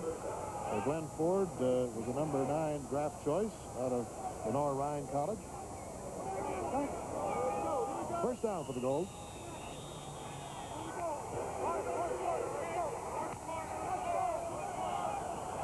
And that is the end of the third quarter of play. So we have 15 minutes to go. And the Denver Gold are trailing by 13 points, but they seem to have some momentum. This is Bill Fleming along with Ron Mix and Don Tollefson back at Mile High Stadium in Denver, Colorado. A most enthusiastic crowd here today in this inaugural game of the United States Football League here in Denver. Napple throws over the middle. It is almost intercepted and dropped by Glenn Howard. And again, the crowd is really on Napple as we take a look at how things have gone through 45 minutes of play. Now, you can see by the statistics that the Denver defense has really played very well. 234 yards total offense for Philadelphia is really not that impressive, although the team has looked good. But Denver could turn this game around if they get some offense going. 5 turnovers by Denver is the thing that is ruinous. Napple over the middle. It is intercepted. John Brooks, number 98, carries the ball to the 28-yard line. And I'll tell you, if we don't see Ken Johnson in on the next sequence, Brian, this crowd is really going to be mutinous. Yeah, the stadium may empty. Now look, you can see the safety coming up on a blitz, and they get a lot of pressure, but the ball simply should not have been thrown. He should have taken his loss if he thought he was going to be hit. So John Brooks comes up with the 6th turnover, the 4th interception. Kelvin Bryant shrugs off that one sharp hit by Bearfield, who was really moving. Bearfield, number 58, was coming through there like the Midnight Express. Almost stripped the ball away, but Kelvin Bryant has had a lot of good shots during his college career where people have tried to strip it away. Got good, strong hands. Philadelphia, again, have gone into the double tight end offense. So they may just intend to just keep digging away and slowly put it in the end zone. There's John Brooks, number 98, who made that interception for the Philadelphia Stars. John is out of Clemson. Played on a national championship team.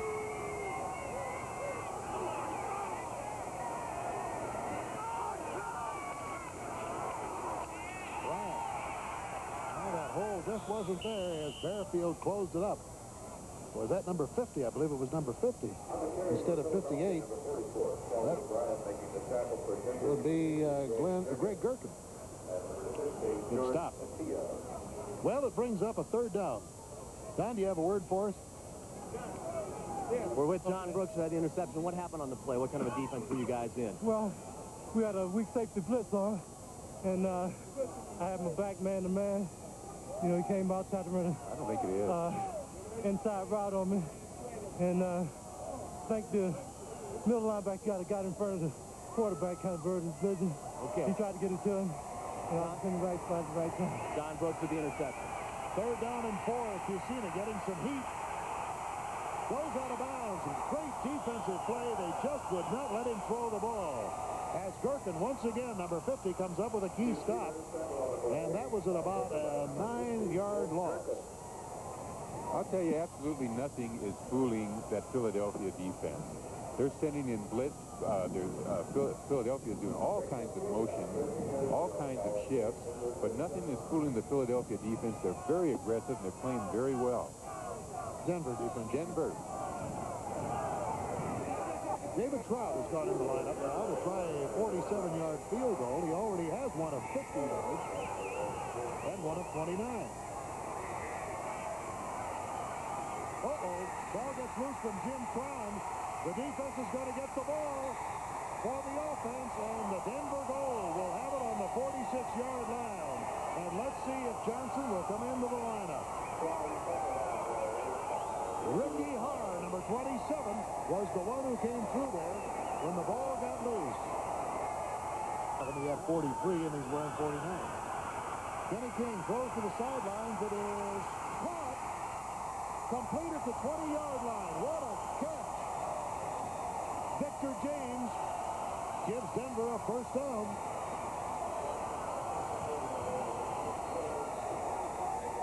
On these long passes, it's not so much whether the quarterback is good in his timing. And the long passes, it's mostly the receiver. It's how he adjusts to the ball. And Vic James did an outstanding job that time.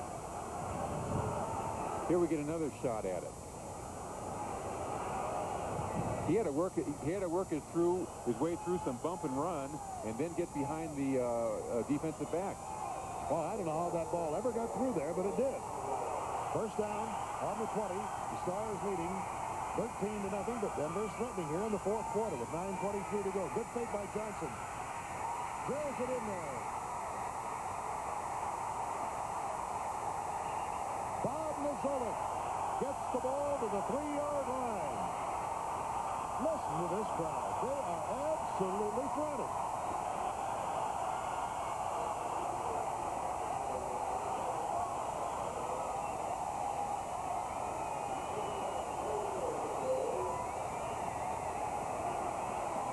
Now watch Kenny Johnson. He faked it. He rolls out, just stopped. And he hits Nizolik, who had delayed and then came across underneath the zone. And look at him. He won't go down. Well, a forearm to the jaw sent him down. Yes, so. What a shot he took. First and goal to go. That was Roger Jackson, by the way, who came up there, number 24, and buttoned him down. Nope. Bo Matthews forced out of bounds at the 1.5-yard line. Good defensive play by Glenn Howard. Here we got the defensive line of Philadelphia just surging in there and shutting everything off, and the linebacker forcing everything wide, and that's what they want to do. And the linebackers came up and supported. Yard and a half short. Kenny Johnson looks to the sidelines. He's got a second down coming up.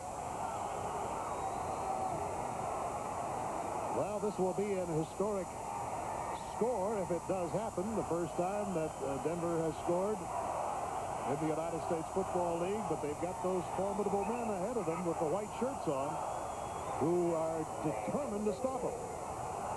And time here's called as Johnson wants to come over to the sideline and talk to Red Miller and find out what is the best strategy at this point. So when we return, Denver will have 3 shots to go about 36 inches. Arenas has gone in on defense, number 38 for Howard. Glenn Howard.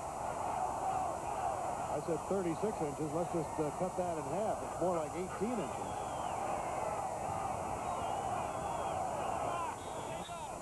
Johnson looking things over. Like he's diagramming things on the ground. Well, here they come.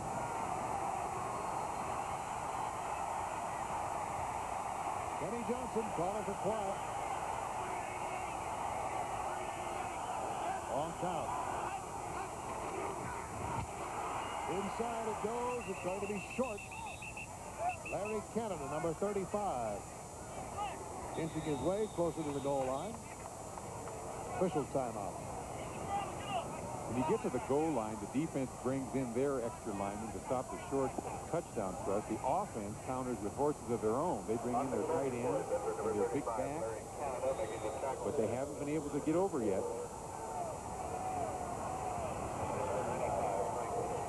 Well, they need somebody like Billy Sims or a Walker, the guys that like to fly. Just take off and dive over. Sometimes that's the only way to do it. Third down. Less than a yard.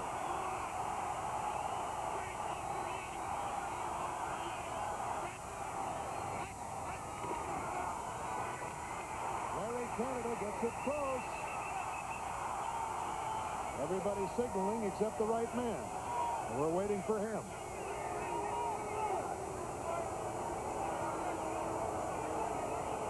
It can't be more than inches. That's it. 3 inches from the goal line, and it'll be 4th down. Glenn Howard, who had just gone in prior to that play, made the stop. And so with 3 inches to go and 4th down, the Denver Gold with exactly 7 minutes to go in the ball game are trailing 13-0, and Red Miller is grim. He's got the worst seat in the house for this place.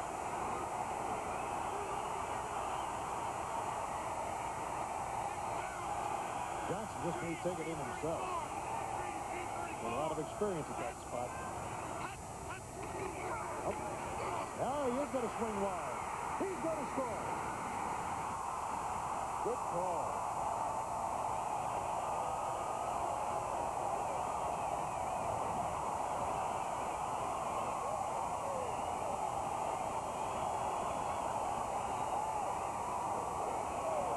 Johnson has become an instant hero here in the eyes of the Denver Gold fans. With 4th down and 3 inches to go, instead of doing the quarterback sneak, which frankly I thought he might do, he pulled the old bootleg, and he didn't fool everybody, but the one man that he didn't fool couldn't hold him. Yeah, Denver came in, by the way, and they brought in Bo Matthews also, along with Larry Canada. They put Bo at the wing back position to provide an extra blocker. And Brian Spielman gives Denver its 7th point. So with 6 minutes and 30 seconds to go in the ball game, the Denver Gold has finally gotten up on the scoreboard. And it's 13-7, and Philadelphia will get the ball. And there's the man who did it, Kenny Johnson, who had to wait a long time for his shot today. He had to wait through 4 interceptions by Napple to get in the lineup. Here we get to see Kenny do it again. He faked to the motion man, and you're right, he did not fool everybody, but he fooled 10 of the 11 players. He got in. Pretty good. That was Antonio Gibson, who almost got it. Rookie out of Cincinnati. They pulled the guard out there to escort him, and he really didn't have to do anything except cheerlead. So Kenny Johnson, formerly from the University of Colorado, where he played 71, 72, and 73, then spent his pro career in Canada, has come in as the backup quarterback and has taken the team down the field. The fact that he scored the touchdown obviously was icing on the cake, but how he got him there was really important. He took them down with passes, and that's what the Denver crowd wanted to see. The football fan of today is spoiled. He wants to see a lot of action. He wants to see the ball in the air.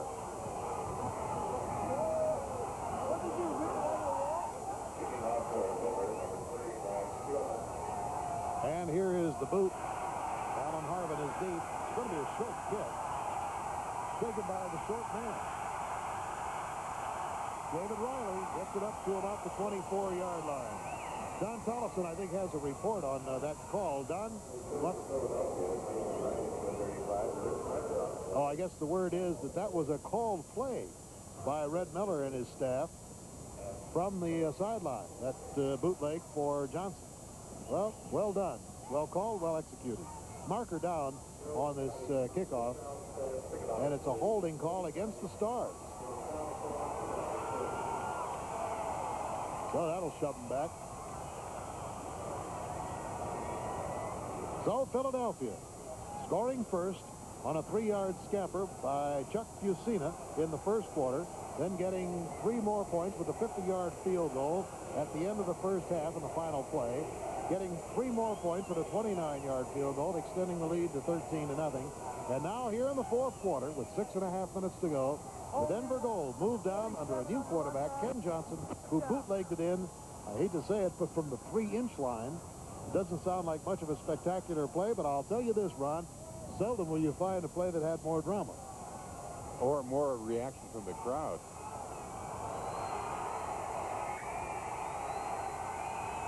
Yusina, who's gone all the way at quarterback for the Stars, takes the handoff. Being dogged on the far side.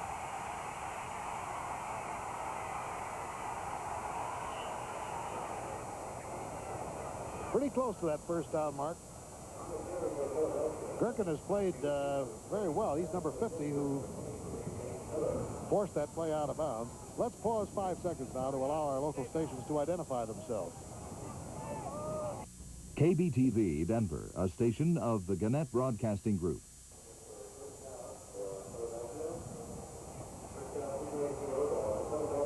That last touchdown drive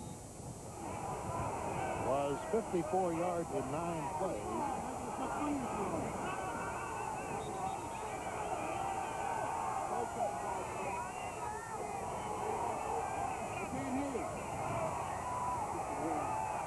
So, Yusina sets the team at the 30-yard line. Philadelphia still out in front, 13-7 in the fourth quarter, 6 minutes and 10 seconds to go. Yusina hands to Calvin Bryant, nothing there. Boy, an avalanche of Denver Gold forces him back.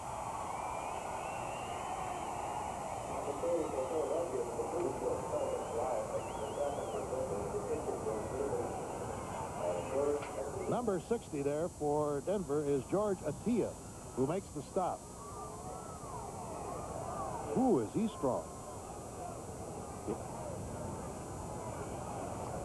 George Atia was the heavyweight wrestling champion in the Southeast Conference and was named Wrestler of the Year. He's perfectly suited for that nose tackle position. Of course, he had a lot of help, too, from those backers, a very nasty group. Yeah, Gerken helped a lot on that play, too. Now we have a second down. Calvin Bryant is hit, incomplete. David Martin making the stop on him and forcing that ball out so they couldn't call it a completion. Well, the Denver defense has been ferocious here trying to get the ball back. David Martin out of Villanova played extremely well today. We have a third down, and I'm going to call it a long 8. Philadelphia with the ball on the 32-yard line. They've never been headed in this contest, but in this fourth quarter, the Denver Gold has gotten some momentum by changing quarterbacks to Kenny Johnson from Jeff Napple, the starter, moving down 54 yards. And now time is called as Chuck Fusina wants to go over to the sideline to talk to Jim Mora, the head coach, about what to do in this 3rd and 8 situation. We have 5 minutes, 17 seconds to go in the ball game, and it's a humdinger. Don't leave us. Philadelphia's out in front by 6. Philadelphia now with 2 tight ends. Timeouts become an important factor here as we are closing in on the final 5 minutes of the ball game. Philadelphia is out in front, 13-7, and with 3rd and 9, you have to know that this is a big one. Tom Donovan, number 87 in the slot. Pitsky is outside him. And Fusina is back to pass. Marker thrown. It could be offensive holding. Fusina's out of bounds.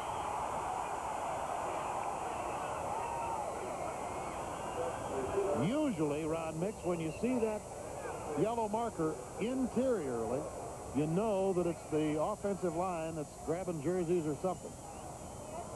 Yeah, there's something a little more interesting there that happened on the sideline. It looked like a fight between Eatman and guess who? A Denver Gold coach. Well, I saw a melee there, but I didn't know that there was actually any squabble. Looked like it's a holding, and it's going to be, well, it's point one way or the other, fellas. It is a holding penalty against Philadelphia. Now, that's the first holding penalty in the game by the offensive line. Good point. A very disciplined set of people.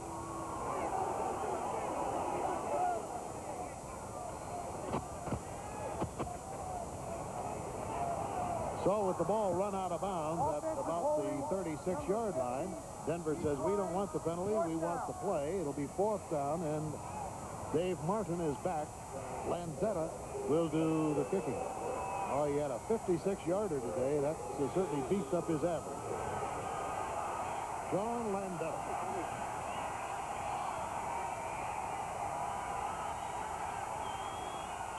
There they come. And it's a short kick. Martin comes up to the 30 and gets to the 35-yard line. He fumbled the ball, but it's covered by Denver. Now the question is, was his knee down at the 35? Was it blown dead? Yes. So it wouldn't have made any difference. Well, here we are with 4 minutes and 58 seconds to go. And when we come back, Denver will have the ball on its own 36-yard line, trailing by 6. Next Sunday on ABC's coverage of United States Football League football, we'll be covering the New Jersey against Philadelphia game beginning at 1:30 Eastern, 11:30 Mountain Time. And a decision will be made tomorrow as to whether that game will be carried on a national basis or whether there will be regional games. We definitely know that we will see the Generals and the Stars in action against each other as Philadelphia returns home for their home opener in Veterans Stadium in Philadelphia. Well, the Philadelphia fans should be proud of their Stars. They've shown well in this game. And if they can hang on to this lead for another 4 minutes and 58 seconds, they'll chalk up their first victory. So we're ready to go. Ken Johnson, now the quarterback, scored the only touchdown for Denver on that bootleg sweep in this 4th quarter.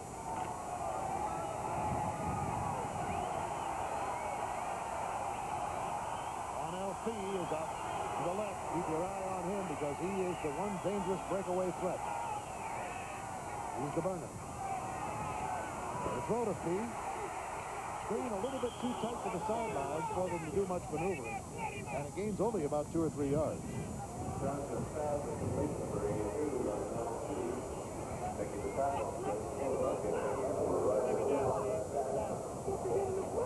Sam Mills has played well today, Ron. A lot of these defenders have been outstanding for Philadelphia, but he in particular stands out in my mind, number 54. Yeah, he's the inside linebacker along with Glenn Howard. They have been very active.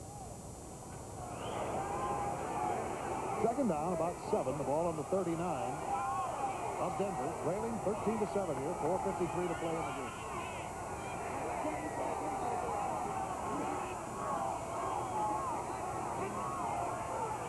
Johnson throws it short. That's Bo Matthews. And Matthews is short of the 1st down at the 43-yard line. He has to go to the 46. So it'll bring up 3rd. Again, that defense is strong by Mills. He just got the ball off. You can see there's a blitzer coming in. And just lofted it out there to Bo. And Bo squares his shoulders and tries to go forward, but 2 people stop him. Bo, by the way, is a good pass receiver. They like the pass receiving abilities of both of their fullbacks. Canada and Matthews are a pretty good pair of power runners, too.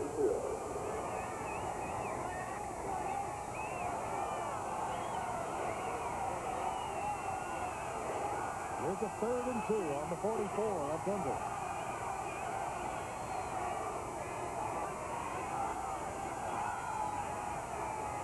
Johnson has plenty of time. Now he decides to sprint it out and try to pick up the 1st down. He's got the 1st down at the 48-yard line when he runs out of bounds.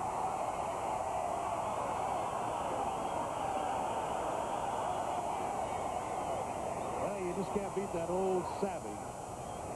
Knowing where you can go and whether you can make it or not. It was a gamble. Player down here is a Philadelphia Star at the 48. Yeah, they had good design. I think they expected Philadelphia to expect them to run, and so they did play action into the middle. Kenny came back to pass, had a lot of time, but there was just excellent coverage on Philadelphia's part. Dave Ofer, number 94 of the Star defense, the nose tackle out of Penn State, is down here. It's just a cramp in the calf. Last 5 possessions. Now, 4 of those, Ron, they had a punt and so forth and so on. That was under Jeff Napple. Then with Johnson in there, look what happened. Yes, those are pretty damning statistics, but I know that Denver likes Napple, and I don't think they're going to lose faith in him because of today's performance.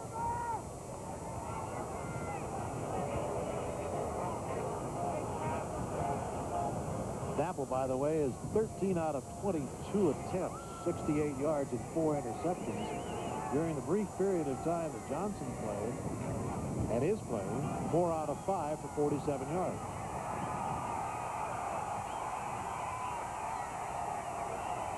First down on the 48-yard line. 3:46 to play. Denver trailing by 6.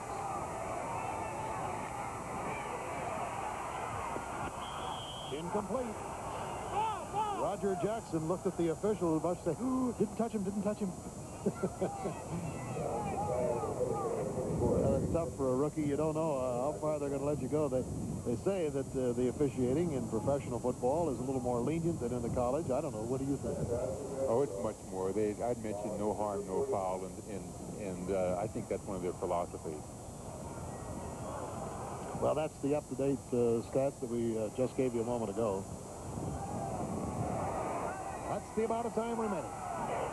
From Mile High Stadium, it's been an exciting afternoon for these fans who've turned out, particularly in the 4th quarter, when Denver's come to life. Trailing, though, still 13-7. Here's the blitz. And Johnson just barely did it get it away as Scott Werner came roaring through there. Watch him from the left side. No, the right side of your Philadelphia has been blitzing every play, trying to put pressure on the passer. Threw across field, a tough throw to make. Just didn't get anywhere with it. You know, it's interesting, but they've had Kenny Johnson throwing on first down, and that's the first time that's happened this game. It's happened in the last 2 series. Well, they're fighting that old clock. Just under 3 minutes now. 3rd down. About 8.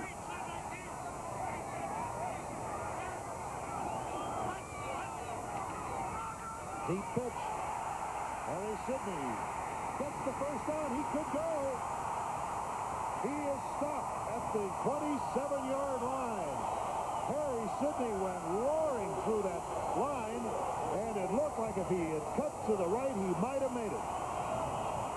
Yeah, I'd have to agree with you on that. The offensive line pulled. In fact, the right tackle pulled and led that play, so he has good speed.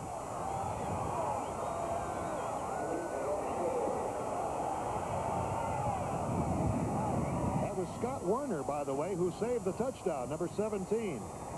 How many times he did that for the Dogs at Georgia?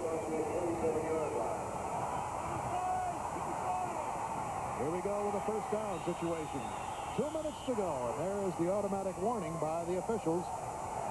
So, with exactly 2 minutes showing on the clock, Kenny Johnson will come to the sideline.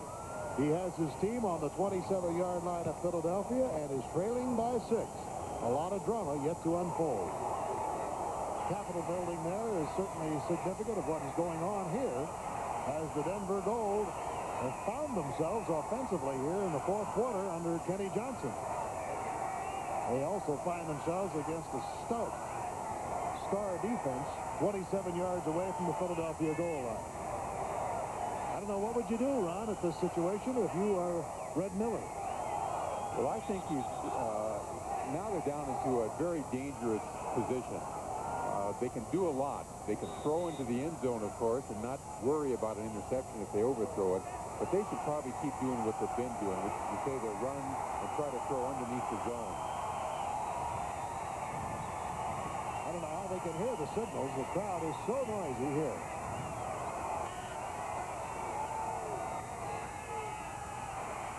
Over the middle, incomplete.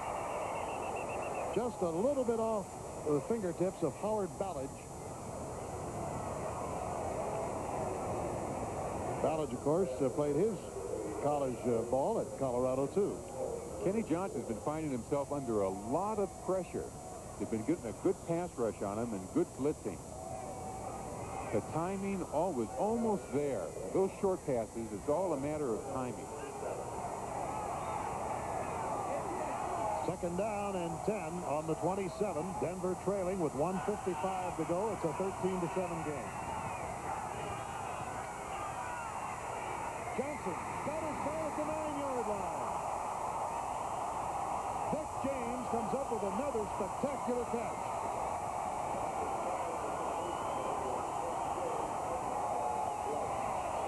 Kenny Johnson gets excellent protection here, and there is a lot of blitzing. The backs help him out.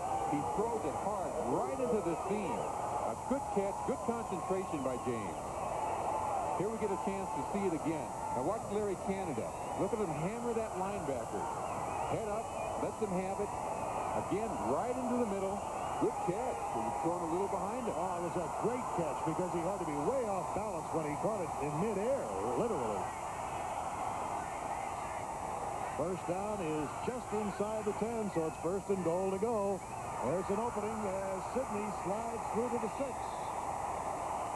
Harry Sidney, who put him in good shape with a fine 20-yard sprint just a few minutes ago, takes him to the 5. I'll tell you what helped take him there. Larry Canada made an excellent block on a very tough linebacker, Glenn Howard. He knocked him down, opened the hole, and Sidney, very quick and a good daylight runner, found it. Now they're down to the 5. Oh, yeah, a lot of things resting on that defense of Philadelphia. The Stars carved out a 13-0 lead, and they don't want to see it dwindle. Here we get a chance to see Larry Canada. Boom. Well, knocks down number 17. I had him on somebody else, but he did knock him down. And that's a job to knock down Scott Werner. So the conference going on the sideline with a minute and 2 seconds to go. The Denver Gold trailing here by 6, and 4 white-shirted Warriors from Philadelphia come in to bolster the defense. Howard goes out. Also getting a rest there, John Brooks. Kenny Johnson checking in. They got defensively, they've got Scott Werner, Antonio Gibson, and Mike Lush there on the goal line. Then we've got Sam Mills, Frank Case, Vince DeMarinis up there poised for this charge of the Denver Gold. Bo Matthews, number 41, checks in. Both Matthews and Canada are in the lineup. Harry Sidney is the tandem back. Canada gets to the 3-yard line. And that will move the clock. It ticks away 54, 53, and finally they stop it. Right on the 3-yard line. Wow. Vic James reports in. Bo Matthews comes out. Vic James and Donnelly taking the play in from the sideline. The clock moving now, 48 seconds and ticking. A dramatic moment in the new life of the Denver Gold.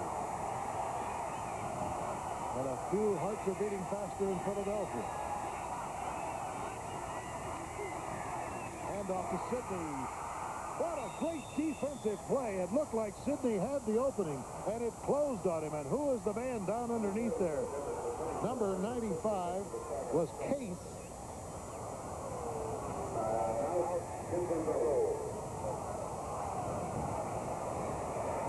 Let's look for him.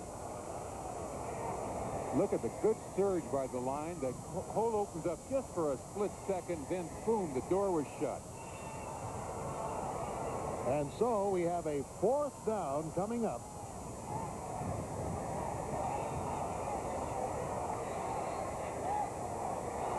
It'll be intense. Kenny Johnson can pull this out. He will be the first Denver player to have a fan club, I guess.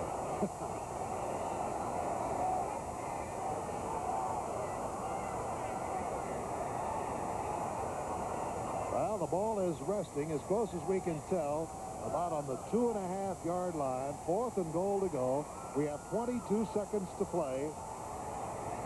And that Philadelphia defense is really being called on early in the season. Here come some fresh ones in. Here's Glenn Howard coming back in.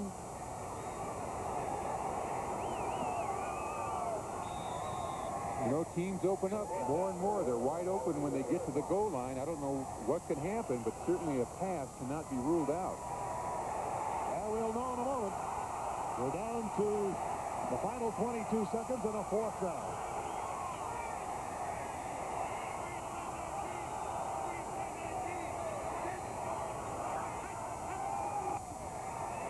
Fake handoff. The ball is dropped. It is incomplete. The pass from Kenny Johnson to Larry Canada could not be held. And there's a Philadelphia player who was a defender lying down outside the field of play, stretched out. Antonio Gibson is lying there. He came into the game suffering some problem with his back this last week. And now Kenny Johnson comes over to talk to Red Miller. Well, what can you say? It was a well-thrown pass. He just couldn't hang on to it.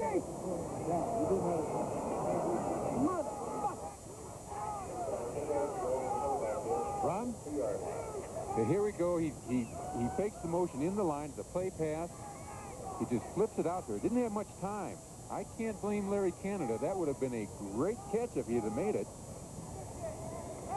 I think Larry would have had to have been a few inches taller. Well, it looks like Glenn Howard was the one who caused the problem for Antonio Gibson. He fell right on top of him.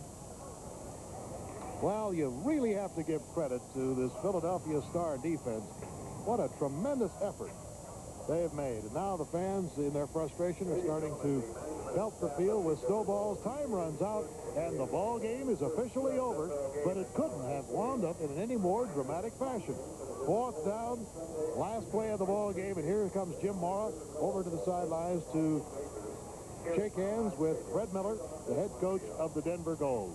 Well, after all, there are still 17 more regular season games to come, and all is not clear.